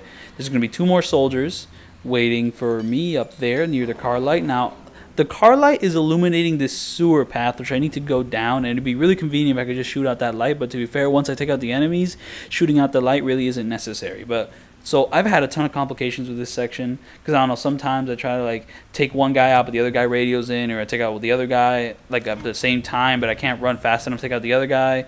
But here I was able to do it, and there, yeah, pretty much just headshots with the airfoil around, and they're both knocked out. Very nice. And now I'm going to hide their bodies. Though, to be fair, with this guy, I realized that I could have just left him where he was and could have shot out the car light, and it would have been just as effective. So, yeah, just a wasted time. Definitely not a speed run attempt, I'd say that. Though, to be fair, speed runners love to take damage just because it's faster. It's like, oh my goodness. So, yeah. Shoot out that car light. The body's in complete darkness. Let's go check out the other body. Also in complete darkness. But, you know, we got to make sure. We don't want to risk anything here. And then from there, we're going to go down to the sewers. Oh no, before then we got to check that this guy's also in darkness. And what do you know? He's not in perfect darkness, so he might have given me away. So time to put him in darkness. Oh yeah, the way you know that a body is, like, safe to put down in darkness is that on your light meter, if, like, that little moving thing is flashing, then you can put him down and he's, like, you know, hidden. So, you know, just very useful thing. And I heard that on the console versions that doesn't happen. That is a very unfortunate glitch because it's very useful here on PC. And yeah, I'm just glad I got this game to work on PC, because I'm playing any other way, just, oh my goodness. So yeah, here we have some really nice looking water effects. I don't know, you have these nice colors, these greens, these reds, like, super cool looking location. There's going to be an enemy here. I'm going to rush, like, the dark area, just kind of so I can get a good vibe to kind of hop on. But yeah, these water effects look really nice. Also, another thing, if you don't fix the shadows, the water looks horrible. But now that I fixed the shadows, nice. Nice. HD water. Also, for some reason, I mean, to be fair, this is pretty realistic, but, like, for some reason, like, walking slowly in the water, you still make noise and enemies still get suspicious. You're like, man, come on. So anyways, here, I'm going to hide this unconscious body underneath the water. Like, that should kill him, but I don't know if it actually kills him. Like, I mean, I think if you like use your thermal goggles, you can check if like his life leaves his body or not. But I don't think it kills him. I don't think they planned for like water deaths. I don't think the mechanic goes that far. So anyways, I shot out that light in order to have darkness in order to take out this camera. Because if I don't have darkness, taking out that camera is actually pretty challenging. You do actually have a camera jammer. And for people who don't like to break cameras, it is really useful. However, I prefer to break the camera, so you know, why not? So yeah, breaking that camera attracts a certain guard. It's pretty much like the last guard in this area, this sewer area. So he's gonna enter this room, and then I'm gonna whistle to kind of bring him back. Look how the red reflects on the water and all that. Like the red light reflects on the water. You know, look, man, beautiful, man, beautiful, like Xbox water. Oh my goodness, gamer water. So yeah, we're just gonna knock that guy out, and you know, make sure he's hidden, and then we're just gonna rush on to the next challenge.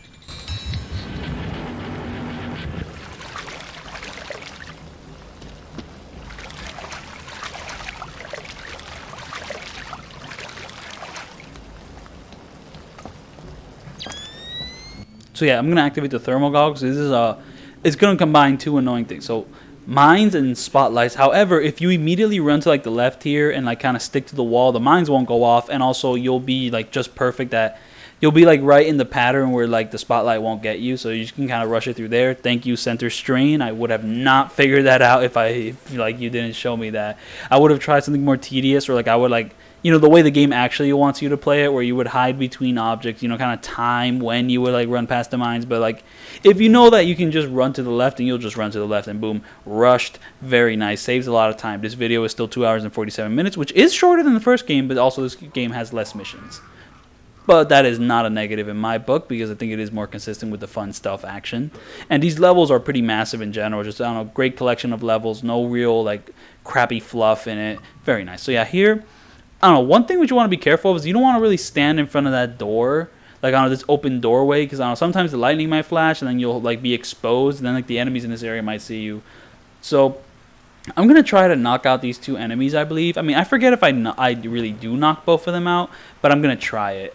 I don't know exactly what I'm doing right now. I think I'm just hiding, waiting for this guy to show up. Because, like, okay, once I knock out those two enemies, I'm going to take a path to avoid that turret completely, and it's going to be awesome. However, to take that path, it's covered in light, so you can't have enemies looking at you. So, I don't know, the way you would ghost it is that you would just, like, time the patterns perfectly so that they're not looking at you. But I'm not going to deal with that. I am instead going to knock both of them out so I don't have any patterns to worry about, and I can just move on with my life. But yeah, I'm just going to try to take these two guys out. I forget exactly if there's really any big strategy. I think it's just whistle, kind of bring them to you, and then just knock them out as they come. Good lord!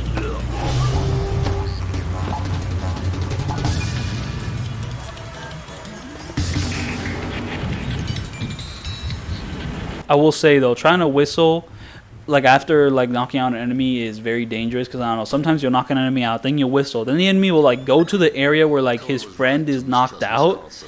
Yeah, or his friend is knocked out. Once they see their friend, boom, instant radio, instant alarm, sucky sucky. So yeah, just kind of climb up here, do a little split jump here, you know, climb up here, and you'll completely avoid that turret. Big non-issue. No mines here, don't worry about that. So here you have to shoot the glass, and I have no idea if you can punch the glass. I didn't try it, but yeah, you can just shoot the glass. You're gonna have to, because you have to go down this area, real sneaky like, you know, rapple.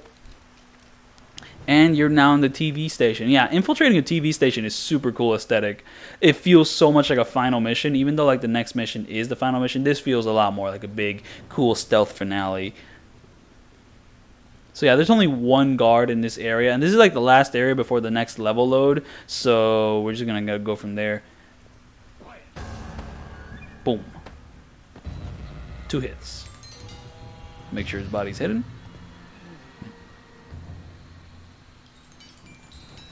And now we're gonna move on.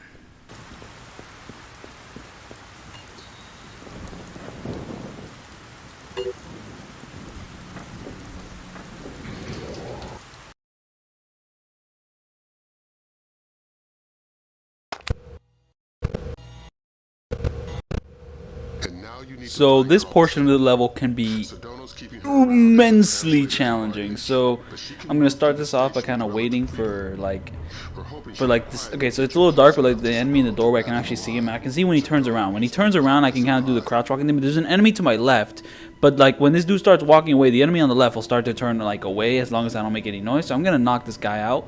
So I'm gonna rush him. Now there was other strategies where I would try to knock out the guy to my left, but it was very tedious and also very easy to mess up, and I didn't want to deal with it. So I'm just gonna go with the strat of pretty much knocking this guy out, moving on. And look at that, my shot got blocked by the wires. Infuriating. So yeah. So I'm just shooting out all the lights here. I think it'll make my life a little easier later on. I'm trying to create darkness for this body. Like creating darkness is something very important for this level in particular too. So wait, what? What am I doing? Am I actually doing this strat? Oh, wait a minute. Don't tell me. No. No, not again. No. No. I think I did it again. I included one of my failed attempts in the full video. And I think this attempt is like super long and tedious. No. No. Why does this keep happening to me? Like, I don't know, every time I'm like editing one of these videos, it's like 5 in the morning on a Monday and I have class tomorrow, and it's just like I rush certain aspects of it. And okay, the reason I screw this one up is because shooting out the second light makes the turret go crazy, which then activates an alarm like, ah! Why? Why can't this video just be perfectly edited? Why can't oh my goodness, this is what happens when OBS like misses frames while recording, and then it takes a super long ass time to export that trim section onto my laptop. Hate OBS, dude. Like, I mean, is there really a fancy way to record your own screen? Like, I mean, besides OBS? Because I don't know what's one which is actually beneficial. So anyways, we're gonna do the one which is actually smart. So yeah, just kind of rush in, take the guy out, do the split jump. None of that nonsense where I try to take out the other enemy and take out the lights in that area, which could, like, you know, unpredictably screw up. I'm gonna go for something more consistent, and I'll deal with that guy later on. Because the thing is, the thing with this level is that we're gonna return to that area later on with that enemy. So if I take him out right, like, you know, beforehand, then he'll make that area easier. But you know what? Whatever, screw it. So the strategy which Center Strain used in his video is that he's ghosting, so he climbs into that pipe and just kind of walks around and shimmies around. However, it's inconsistent. Sometimes the enemy like gets suspicious of me when I'm climbing the pipe. Sometimes they don't. Like, I don't know what triggers it, but it's stupid annoying. It's stupid annoying. So instead, because I can knock people out, I'm just gonna bring this guy over here. You know, shock him. Though to be fair, I really should have not used the shocker so much in this section, because there is a section coming up which would have been way more beneficial with the shocker. Though to be fair, I don't know what other way I'm gonna like knock these guys out safely if it's not with the shocker, because these guys are super aggro. I don't know, if you like get a little close to them, boom, radio, you don't want to deal with that. So, you know, might as well use the shocker. And I found another way to deal with that upcoming section. Not a very convenient or good way, but I found a way. But yeah.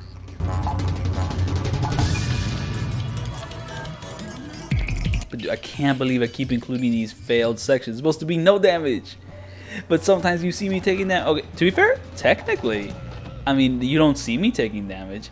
What you see is me getting an alarm, which I don't want to get. I say in my description that I don't get any alarms. At least in a no commentary version. I mean, like, thing is, like, these kind of mistakes make the no commentary versions like so like unprofessional. Like, someone will like watch that video and then they'll see me like, hey, you got an alarm there. What's going on there? Like, bruh. At least in the commentary version, I can explain that I made a mistake, but they ain't gonna know that in the no commentary version. At least they make a funny thing to complain about in the commentary version, but in the no commentary version, there's no reason for those things to be there. But man, like, go back and re-edit those views, man. Exporting this thing takes over an hour. And to be fair, this video is like, what, 2 hours, 47 minutes. So yeah, there's 3 guards in this area. Once you take them out, we're going to move on slowly. Because, like, okay, so there's 2 guards in this area. There's one in this room, one in the other room. And what I'm going to do is, like, this is like a 2-way mirror. So you got to be careful with that. Like, I don't know, the other guy's talking with the lady, so he's not going to notice if you grab this guy. So I'm just going to grab him. I'm going to knock him out. And then I'm going to turn off the lights. Now, he will notice that you turn off the lights. That's the thing with Splinter Cell. Like, enemies are just super aggressive about you turning off lights. However, like, I don't know, one time I screwed this up because I had the body right in front of the door. So, like, the dude opened the door and immediately saw his friend and immediately called radio. So I'm going to move the body, like, somewhere a little bit more far away from the door. And then I'm going to be waiting for him so I can take him out. And oh, the great thing is that he goes to the light switch, so that gives me an opportunity to just conveniently get behind him and all that. So now the next area, I forget if I actually deal with this next area right now or later. No, I think I'm gonna deal with it right now. Well, let's see what I do. Let's see what I do.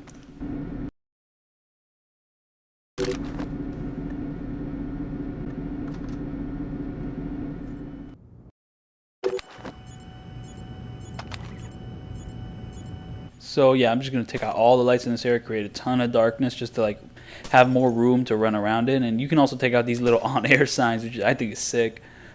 Like just, you know, like the thing is, like, you know, it's so creative, like, you know, figure out, okay, what causes that light source, and then taking out that light source. Awesome. So here I try to whistle, doesn't attract the enemy. I open the door, boom, instant suspicion. Like, oh man, it's all that effort, but the only thing which actually attracted that enemy was like me opening the door.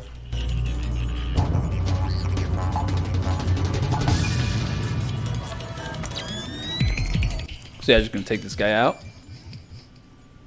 The thing is, like, this area which I opened the door to is actually the old area which you begin the level in, and there's two guys there, but I don't know, you see one of the guys, like, you know, he's a guy on the left. However, the guy just knocked out is not the guy on the left, he's another guy who's with the guy on the left. So I mean, once I go through that area, I'm still gonna have to deal with the guy on the left, though I'm not 100% like conscious of this conscience of this. Yeah, how do you say that word? Oh my goodness. But yeah, we have to talk to this lady. I think she's also the lady in the first level, which is pretty sick. But now we pretty much have to follow her while she sneaks through. Actually, you don't really have to follow her. You take a different path, but end up at the same destination as her. Because she can open certain doors which you can't. So yeah, we're gonna go through this level real quick. However, watch out, there is an enemy on this other side. It's pretty much our boy on the left, which is what distracted me on my first run through of, like, you know, my failed attempts are included in this video. He's the guy that distracted me. So yeah, I shoot out that light and boom, the guy's suspicious. I'm like, who got suspicious? And then I realize it's the guy on the left. So now I get to have my revenge. So like, she'll go on the right, and it's best that you go on the left. And now I'm using my whistle to kind of bring him into my element, my, you know, created darkness. So come on. Come in. Man, people really do have hard times going through surfaces sometimes. Like, bro, what are you doing? It was already open. Why do you have to go on that side specific? It's even on the left. You're not even following the right, like, rules of the road. You're supposed to go on the right. What's wrong with you? Like, man, we got a rebel over here, and he got what he deserved. Okay, anyways, so we're just going to keep shooting at the lights because I'm super paranoid that I'm going to fail something. Just because, like, this section I went through so many times, and it's like, man, I was getting annoyed. So it's just like, nah. Now we're taking out all the lights. All of the lights. So here we have a turret, but at least we're in the position to actually shut it down this time. So, very nice.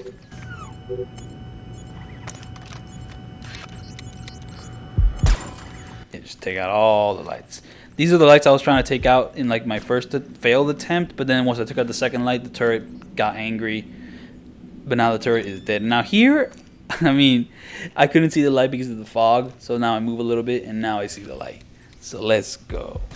So I'm just taking a lot of precautions before, like, moving on. Just better safe than sorry. And yeah, this light creates a ton of light, but it's, like, so tiny. I don't know, I think it's just a nice little detail. But, you know, once you take it out, boom, ton of darkness. There's really no purpose of taking out these lights. I think I just, like, enjoy taking them out slowly, just kind of having something slow to do. So yeah, why not? So yeah, this next section is horrible, which is why I'm gonna quick save. Because, oh my goodness, it's another, like, really actiony section. And it's just super easy to take damage in, like, and also, like, I mean, on the Xbox version, I think you do get a checkpoint at this point. Though I'm not sure, you might get a checkpoint after this point. So I don't know. So yeah, once you get close to the lady, like, they'll spawn the enemies that start coming in. So then we're gonna start throwing the smoke grenades. So wait for me on the other side. So thing is, this part's random. It could really go either way. Like, I mean, you know, throwing a few smoke grenades to knock the guys out is very useful. But also sometimes, like, an enemy might start, like, approaching you, like, trying to flank you from the left. So you just gotta be aware of that sometimes. Like, I mean, oh my god, it could go so many different ways. I mean, I'm pretty sure, like, at one point I do notice that an enemy's trying to approach me from the left. That's why I threw that smoke grenade, because, like, I could see him. It was maybe a little dark for you, but I noticed that. So I'm trying to be really careful. I mean, I'm using all my tools. I mean, the diversion cameras. Like, I mean, oh my goodness, I can see the guy there, smoke. Like, I mean, it's super stressful. I mean, it's just random. It's like annoying. You can't. There's no consistent way to go about this, unless you know the exact way to throw the smoke grenade, which I don't. So it's just like, bruh. So now I'm gonna start shooting out all these lights just to be careful. However, thankfully, this actually is something which this ends up being a blessing in disguise. Like, I'm just doing this because I'm panicked, but it's actually something which, if I didn't do it, I would have failed this mission because I would have gotten an alarm. However, because I'm shooting out all these lights, I'm actually like geniusly hiding the bodies, which I won't be able to later on, and you'll see why I won't be able to later on. So yeah, I shot out these lights to hide a body, but there's still one enemy left, and he's on the other side of this door. And because he's on the other side of this door, so yeah, I'm even gonna shoot out this light, which honestly was a pretty genius move, because if I didn't, I might have been screwed later on from doing this pretty sick attempt. So yeah, I'm just shooting out all these lights. Amazing move, even if I didn't know at the moment. But yeah, there's just that guy. He's waiting there. You know, he's not even shooting at me through the glass, which sometimes happens. Like, he can't break the glass, but he'll still shoot through the glass. So here, like, my plan is I'm going to have my gun on him, and then, like, you know, the second he reacts, I'm going to shoot him with an airfoil round. But you know what happens? He doesn't react at all. My boy is brain dead. Look at that. Boom. Out of here. But however, something very unexpected happens. The door closes, and I can't get through. So, like, what would happen is you would take out all the enemies, and the lady would open the door for you. However, I got through this area without ever needing that lady. So now I'm just locked out. So if I didn't shoot out all the lights, then the bodies would not be hidden, because now I can't go through the door, and I can't physically hide the bodies. So, like, at the very least, I covered those bodies in darkness, so I wouldn't have to hide those bodies. So, blessing in disguise, because if I didn't hide those bodies, an alarm would go off, and we do not want that. So yeah, I'm just creating as much darkness as possible, because I'm super stressed if this is going to work or not. And like, I'm so stressed, in fact, that I even do a little thing which will happen in a couple seconds here and there. Give it some time. So I'm just trying to see, like, you know, what light sources can I shoot and what can't. Okay, I'm stressed, so I go to manually save the game. And here, let's go like, yo, I'm like a little stressed, so maybe I save it over, you know, bro. No. This game's save system is weird, so yeah, just a little. Yo, I don't want to quick save, because if I quick save and then like the alarm goes off, then I pretty much have to redo the entire level. So instead I went for a manual save, and I'm like, yeah, I'll go back to this manual save if I want to, you know, because I'm tired of this game. However, right after I do this manual save, I complete this level in one go. You'll see that this is true, because there's no like weird transition between that save or not. Like, immediately after I saved this, I did this entire level in one go, and I'm proud of that. Though I maybe wouldn't have done that normally if I failed it, but I didn't fail it. I did it in one go. Let's go. Vanish or be killed. Like, this keeps happening. Like, you know, I do a quick save at a point where I shouldn't, and then after I do that quick save, I immediately do it in one go. So like, there's no weird transitions in between it. Like, I actually did that entire chunk of the level. Like, let's go. Oh yeah, I should mention that in this hallway before me, like on the one which I just passed, I shot out all the lights because there is a camera which you can't destroy. So you have to shoot out the lights to kind of avoid that camera. Or you can use the camera jammer, but I'm not going to do that. I like shooting out the lights. I like creating darkness. So yeah, I'm going to take this guy out. Very nice. I don't know. There would have been an easier way to take that guy out if I didn't take out the lights, but because I took out that lights, that guy got distracted. And then there's like another guy who's just hanging by the window, and he will always be hanging by the window, so I'm just gonna, you know, crouch spam over to him. Come on, let's go, baby. Also, this really stressful music is just, I'm pretty sure it's always gonna play once you reach the point where they're like, hey yo, Sedano's in the TV station, you gotta hurry up to get there. But you really don't have to hurry up, at least I don't think you do. I mean, there's no timer in the bottom left corner of the screen, so you can pretty much just kind of take your time with it, but that music does not want you to take your time with it. But yeah, gonna hide these bodies, don't want them to make a mess, so here we go.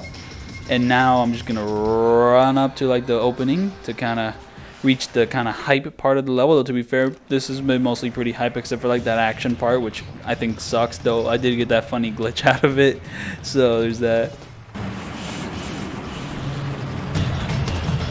Also, another thing with this music, the action music, it has this great way of like kind of fading out and then immediately coming in with even more heavy instrumentation. It's like, oh my goodness, catches me off guard every time. So yeah, one thing you can do in like entering these like, I don't know, pipe areas, I don't know, these like tight like spaces is that if you draw your weapon, you actually walk faster through them. It's just a little thing I learned from Splinter. So once we get here, just gonna rush through on the right side of this building. Just kind of crouch spam, just you know, not make any sound. Like I don't know the way oh, I forgot his name. No, Center Splane. Is that his name? I forgot his name. No. But yeah, I'm just kind of very close call there. The spotlight almost got me. But yeah, I'm just kind of doing this to minimize noise and still be fast moving through the area. Like I don't know the way he did it normally. But me, I ain't normal. I'm different. But yeah, here I'm just gonna wait for a good opportunity to grab him. I have zero idea if it is a good opportunity. I go grab him anyways. Let's go. And from here, like I don't know, enemies aren't supposed to shoot you. Like I mean, they'll shoot you like sometimes, but like it's supposed to miss, but they sometimes don't miss. So I was like super stressed, like, hey yo, am I actually gonna like succeed? But I actually did succeed. I was so hyped, and it was, yeah, we're gonna use this guy, retro scanner. Let's go. Like I don't know, man, I'm just different. I'm a different level. I'm just built different. You know how it is. So, yeah. Something really funny is like gonna happen like in this little hallway here. Like I don't know, Center Splane's like video. Man, what is his name? But like I don't know, his video, like there's like 3 guards that come out to try to get him. But here only 1 guard comes out because I guess I'm just too beasting. They got scared. But yeah, I don't know. Like you'll hear gunfire, but it never hits me, so it's like no damage. Let's go. Oh my goodness. Fantastic. Don't worry about leaving a mess behind you on your way out. We're arranging to sweep up after you're gone. We're not in the clear yet. Yeah, Center Strain 01, it is that. Yeah, he had 3 guards in this hallway. I only have 1. So yeah, once we're like out here, it's not gonna matter. We're just gonna initiate some dialogue and pretty much end the level. Just super hype way to like, I don't know, pretty much put an end to like the Sedano thing. Like you start the game off, and you know you have to hide from him, like, but now you just straight grab him and yoink, like out of here. I don't know, dope level, even though it does have some really like, cringe, annoying parts. Soldier. He thinks the whole world is a morally viable target. There's only one nation on the planet fighting the whole world. Huh. Whose side are you on? You know I can't say that. Yeah, I know. I don't know who you are or how you do what you do, but thank you. I hope we can work together again.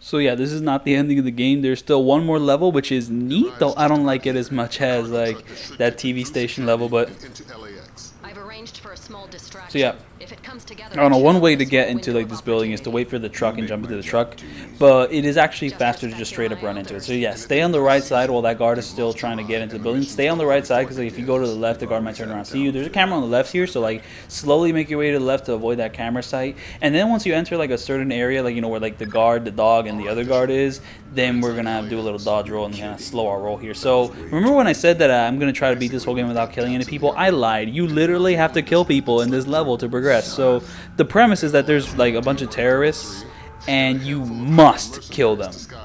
There is no getting around it. So I know you have to kill this guy, boom. But the way you would figure it out is by going to your thermal goggles, and if like they're super red, then they're the terrorists because they took like a vaccination or whatever, and like I don't know, the vaccination made like their body heat go up. So like the red people are the ones you have to kill. So that's what I did. I already knew that guy was there, so I just headshotted him and boom, bada bing boom.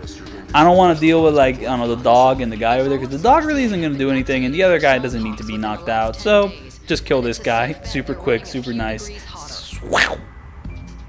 But yeah, I lied. Like every other level, I believe I have not killed a single person, which is, you know, pretty epic. But right now, there's no getting around it. You literally have to kill them. So here, I'm going to switch the light off and I'm going to open the door. And yeah, this lady, like, oh my goodness, you turned the light off. I'm super sensitive. And then I'm just going to knock her out because she's kind of in my way. Like, I mean, ideally, I kind of wanted to like switch the light off here. But I guess switching the light off in that hallway also alerted her. So, you know, unexpected consequence. So here we're going to enter the bathroom. And we need to enter this vent here. So I'm going to jump, fail. And we're going to jump again. Come on, let's go. Come on, let's go, let's go, let's go. And now we just venting.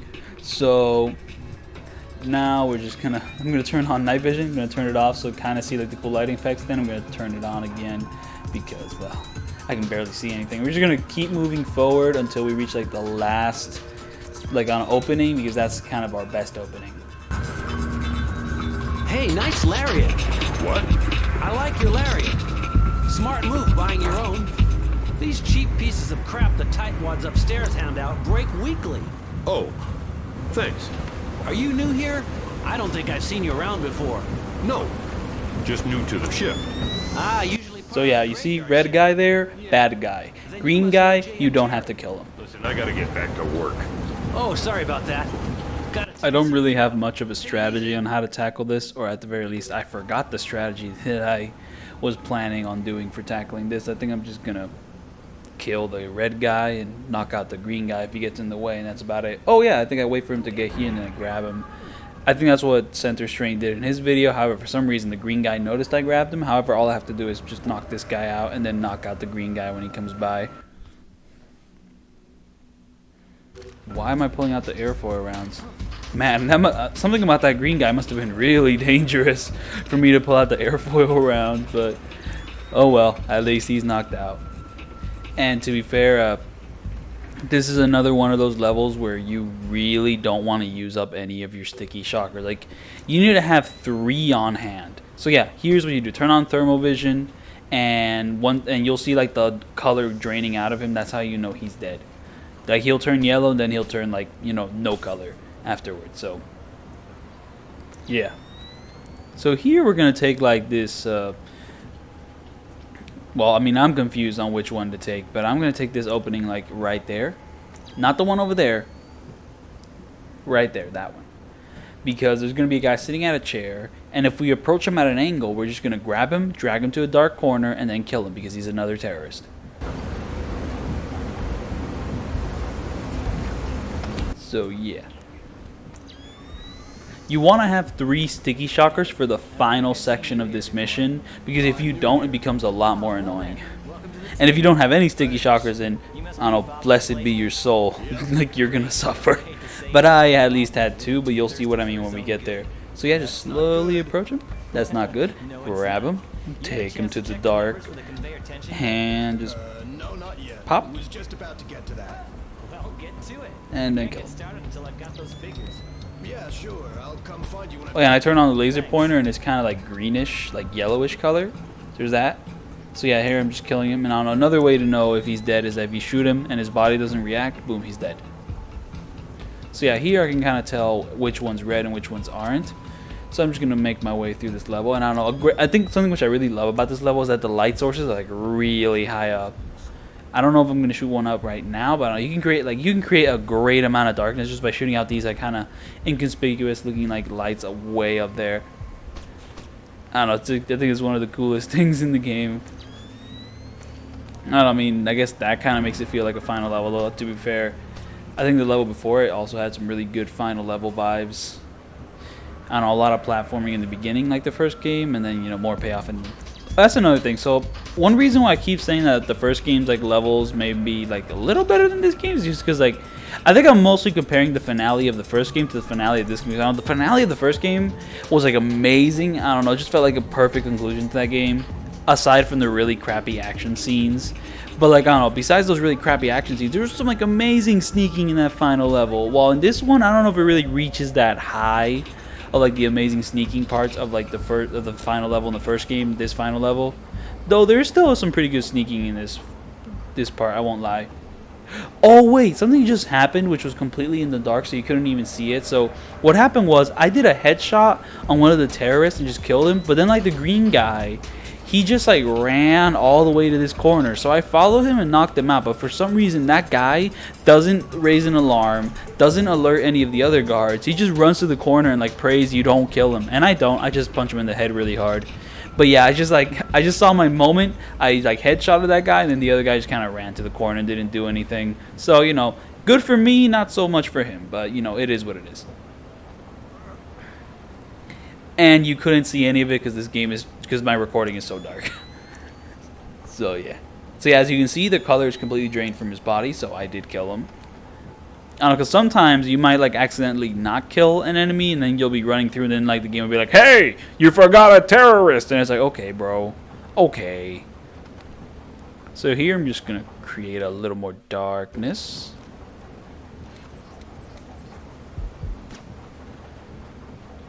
Oh yeah, like I think one level in the first game which is just amazing is like the Chinese embassy. Like the second time you visit, like oh my goodness, that level is so good. Like I'm not sure if like most of the levels in this game really reach that high. Though to be fair, the jungle, Jerusalem, I don't know, the TV station are pretty good though. I don't know. I mean, the Chinese embassy level, like when you visit it the second time, oh my goodness, such a cool level, such a cool level. So yeah, here we're doing a little bit of platforming to get onto this. I create a little bit of darkness before getting onto this platform, just so I can knock out the green guy here. In fact, I think I'm gonna do it right now, but it's in darkness, so you can't see it. But yeah, I'm just gonna. I think I'm gonna. Oh, I'll grab him actually. So yeah, you grab him and then I knock him out. And all that's left is to kill pretty much the only person who's still conscious, the terrorist. Whether conscious as in like alive or dead, who knows. But anyways, I'm just going to get a sick headshot on this guy from across the room and go from there. Man, like I did this a ton in like the first Splinter Cell, but I only really get to do these sick headshots like in the final level. But you know, I'm glad I'm able to do it. Like let's go. Let's get him. Let's get him. Boom. And the room has been cleared out. Whoever's good is alive, whoever's bad is dead. Just, that's how it works.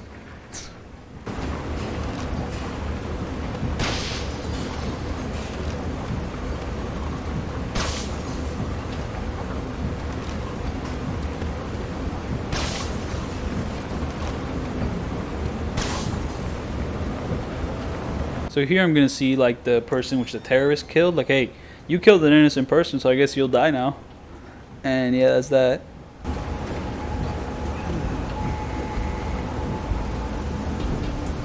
So now I forget what this next section is. I believe it's the one where I have something to talk about it. So here, you know, when you're trying to pick up your baggage at the baggage claim, you gotta wait for these things to pass by. Man, this is what they be doing. And I have a hard time getting onto this place. I'm trying to like stick to cover like this thing, but I'm just struggling. But anyways, here, finally did it, and I'm just gonna hide behind this thing while slowly making my way here, because there's like a guy over there who's like looking at me. But if I hide behind this baggage, it's all good. And you want to hide behind a really big baggage. Just a small baggage, you ain't gonna hide you. You're too big. Check the guy. He's good. Green, just like the icons, the UI. Now here, like, there's a upcoming section which I am dreading because it's like stupid annoying, and I'm just like equipping like, I think I'll use a diversion camera to knock him out. You know, the gas will keep him stunned. He won't go for the alarm. But I soon later regret this choice, and I choose something else before fully tackling this next ordeal, which I am going to suffer through.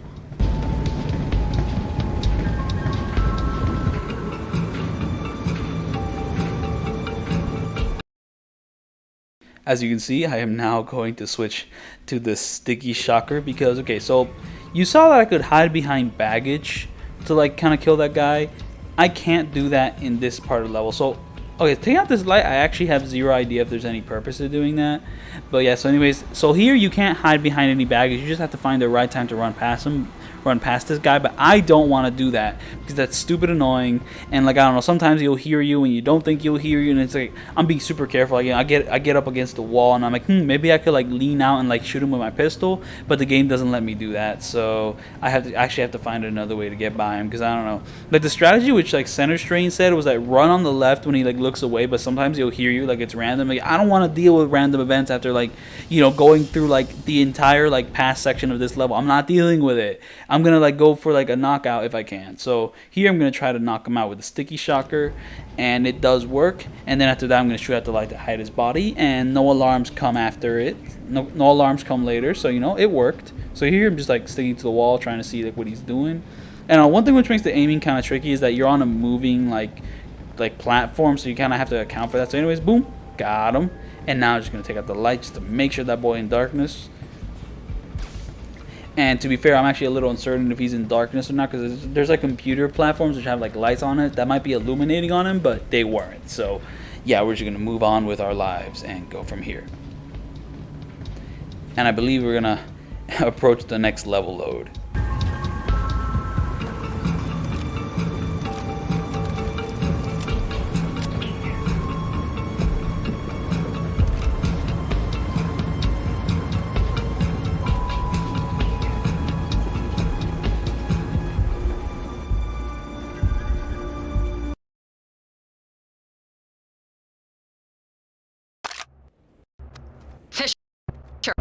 Sure. Let me just say, this is one of the most annoying sections in the entire game.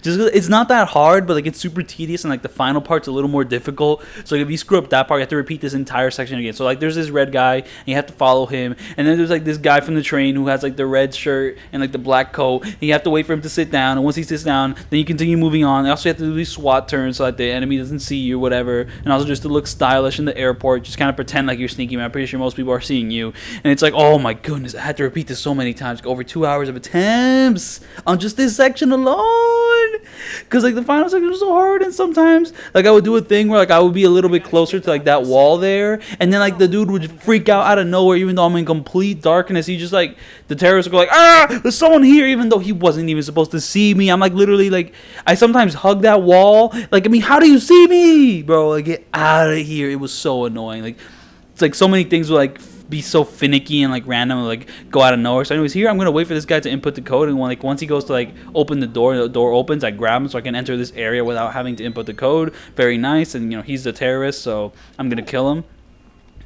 And like, oh, I tried so many different ways to like tackle this. Like, there's this one attempt where I tried where like I kind of rushed to this area, because like there's another guy who goes through this area and like opens the door for you. So if you rush fast enough, you can kind of get in here before the terrorist gets in here. So like when he opens the door, I like blasted him full of lead, but like that really didn't work out. Anyways, I took out those lights because there's an indestructible camera right there, just kind of create some darkness here. And also I'm gonna be very quick with it because I'm trying to like get this guy to go there so I can grab him super quick. Just, you know, because like if you're not fast, you might not get him. So here, I got him. Here we go. Very nice. Another annoying thing which would happen was that whenever I like killed this guy and like shot him in the head, like this civilian here would go freaking crazy and go for the alarm. So I'm just gonna knock this guy out because he was just being stupid. I can't stand your Albuquerque nonsense. And since I can't move his body because I knocked him in a really weird position, I'm just gonna shoot out the light. Boom, he's hidden. It's all good. And besides that, okay, I'm gonna kill this terrorist now, and I'll pretty much kill all the terrorists in the area except for like the last 3, which is like the final section of the game. Okay, cool. And now, like, I mean, I'm gonna shoot out. I'm just gonna do this cool thing where I just shoot out all the lights. You know, like here, go bam, bam, bam, bam, bam, bam, bam, and then bam. Yeah. And now we have this entire hallway covered in darkness. There's gonna be some people coming out. So I mean, oh my goodness, like dealing with these guys is stupid and annoying. I'll knock out one guy, and while I'm in the animation, while I'm knocking out one guy, the other guy already ran to the alarm, and I'm not. And it's like I'm too slow to actually catch up to those guys before they hit the alarm. There's like 2 alarm stations. There's one like at the end over here. There's one like right next to that trash can. So instead of like, you know, dealing with this nonsense, I'm just gonna knock both of them out with like airfoil rounds. And I think it's so inconsistent if like both of them will come out or if only one of them will come out. Like, just, oh my goodness, just an annoying aspect of this game. Like, oh my goodness, the inconsistency sometimes of the enemy AI. Ugh. Like, ugh. Okay, so once you knock out those 2 guys, like the threats are done. And now there's a camera here, but don't be too shocked, because once you're like down on ground level, like it's pretty much completely dark at this point. So you pretty much need to equip your binoculars and then like, you know, thermal vision. Look at the guy, his leg is not real. Woo! And like the area you're like looking at him from is really dark, so the camera's not gonna pick you up. So don't worry about that. So then boom, once you know pick them up, now this next area there's 2 cameras, like actually this time. And so I'm just gonna take out all the lights and just kind of go from there. So, you know, just like these ceiling things, they're the lights. You just kind of take those out, yada yada yada. And now the elevators, they have lights, but the one on the left turns off by itself. The one on the right, you have to shoot out. You don't really have to. I don't think it really contributes much light to the area. So yeah, get into the elevator. Here we go. Okay, let's go. And then the elevator is gonna shut down. I only have 1 bullet left. You know what? I'm gonna use this 1 bullet left for my pistol. You know what I'm gonna do? I'm gonna blast open that ceiling because I have to. Boom. However, you know what I'm also gonna do? I'm also gonna fail this platforming thing like a bajillion times. Here we go. We're gonna run again. Woo! And now we're gonna fail again.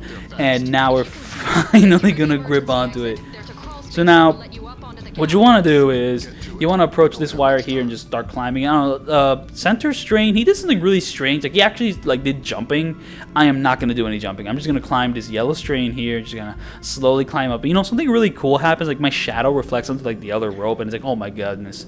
And you can kind of see it in this like recording, but like on my gameplay, it came out super clear. It looked beautiful, man. It looked beautiful. And you know, there you can kind of see it a little bit more. But, like, oh my, it looked beautiful. But like in here, you can like it's like a very subtle effect. So here we're gonna kind of keep climbing, and then we're gonna turn around here because there's like something in like impeding my progress down. I can actually land on it as a platform, then move there, and now I'm gonna save the game because like this section was like annoying the hell out of me. But immediately after I saved this game on my swag save file, I did it in one go.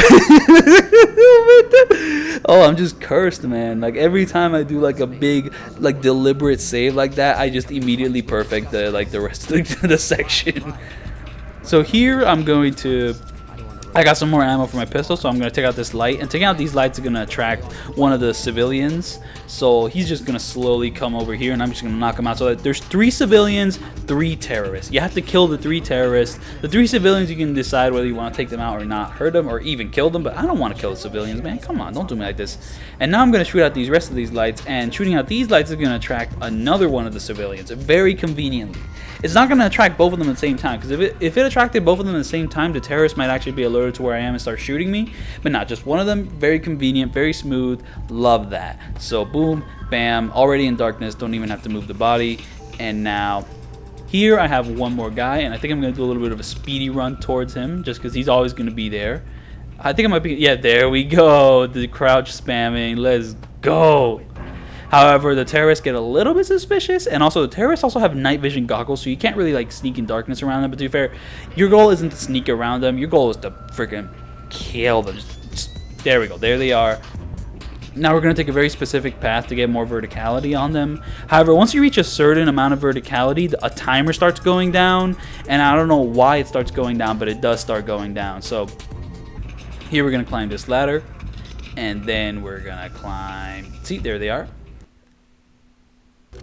We're going to equip the sticky shocker because it's very important. If I had 3, it would have been perfect, but I have 2, so I don't know. For the 3rd terrorist, I have to compromise, and like I had to like come up with something else. So like they kind of see me, but I don't know if like they really care about me, because like once I'm up here, there's like no real alert. So now here I'm like, we have a very limited amount of time to take out these terrorists and to reach like the final objective. So boom, sticky shocker that guy, and I'm where's the other guys? So I'm just gonna turn on my thermal goggles, and wait, there they are. I still can't see them. There they are. I still can't see them. Turn more to the right. Turn more to the right. So I'm also being very careful because I'm kind of... So here I go full auto and just unload an entire clip onto that 3rd guy, and then boom, it's over. So I also killed those 2 guys while also unloading that full clip. And now I have to kill this guy before advancing. So let's go. I have to reload.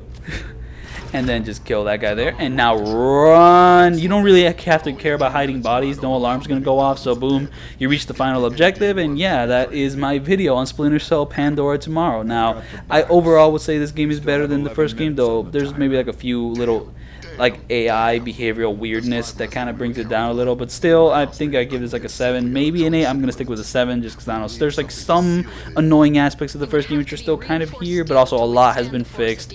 A more consistent direction, but also some of the highs of the first game aren't really here per se.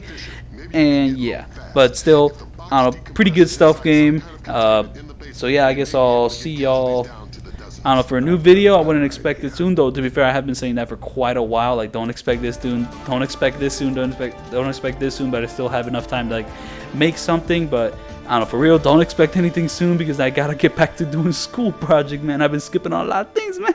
So yeah, I'll see y'all then.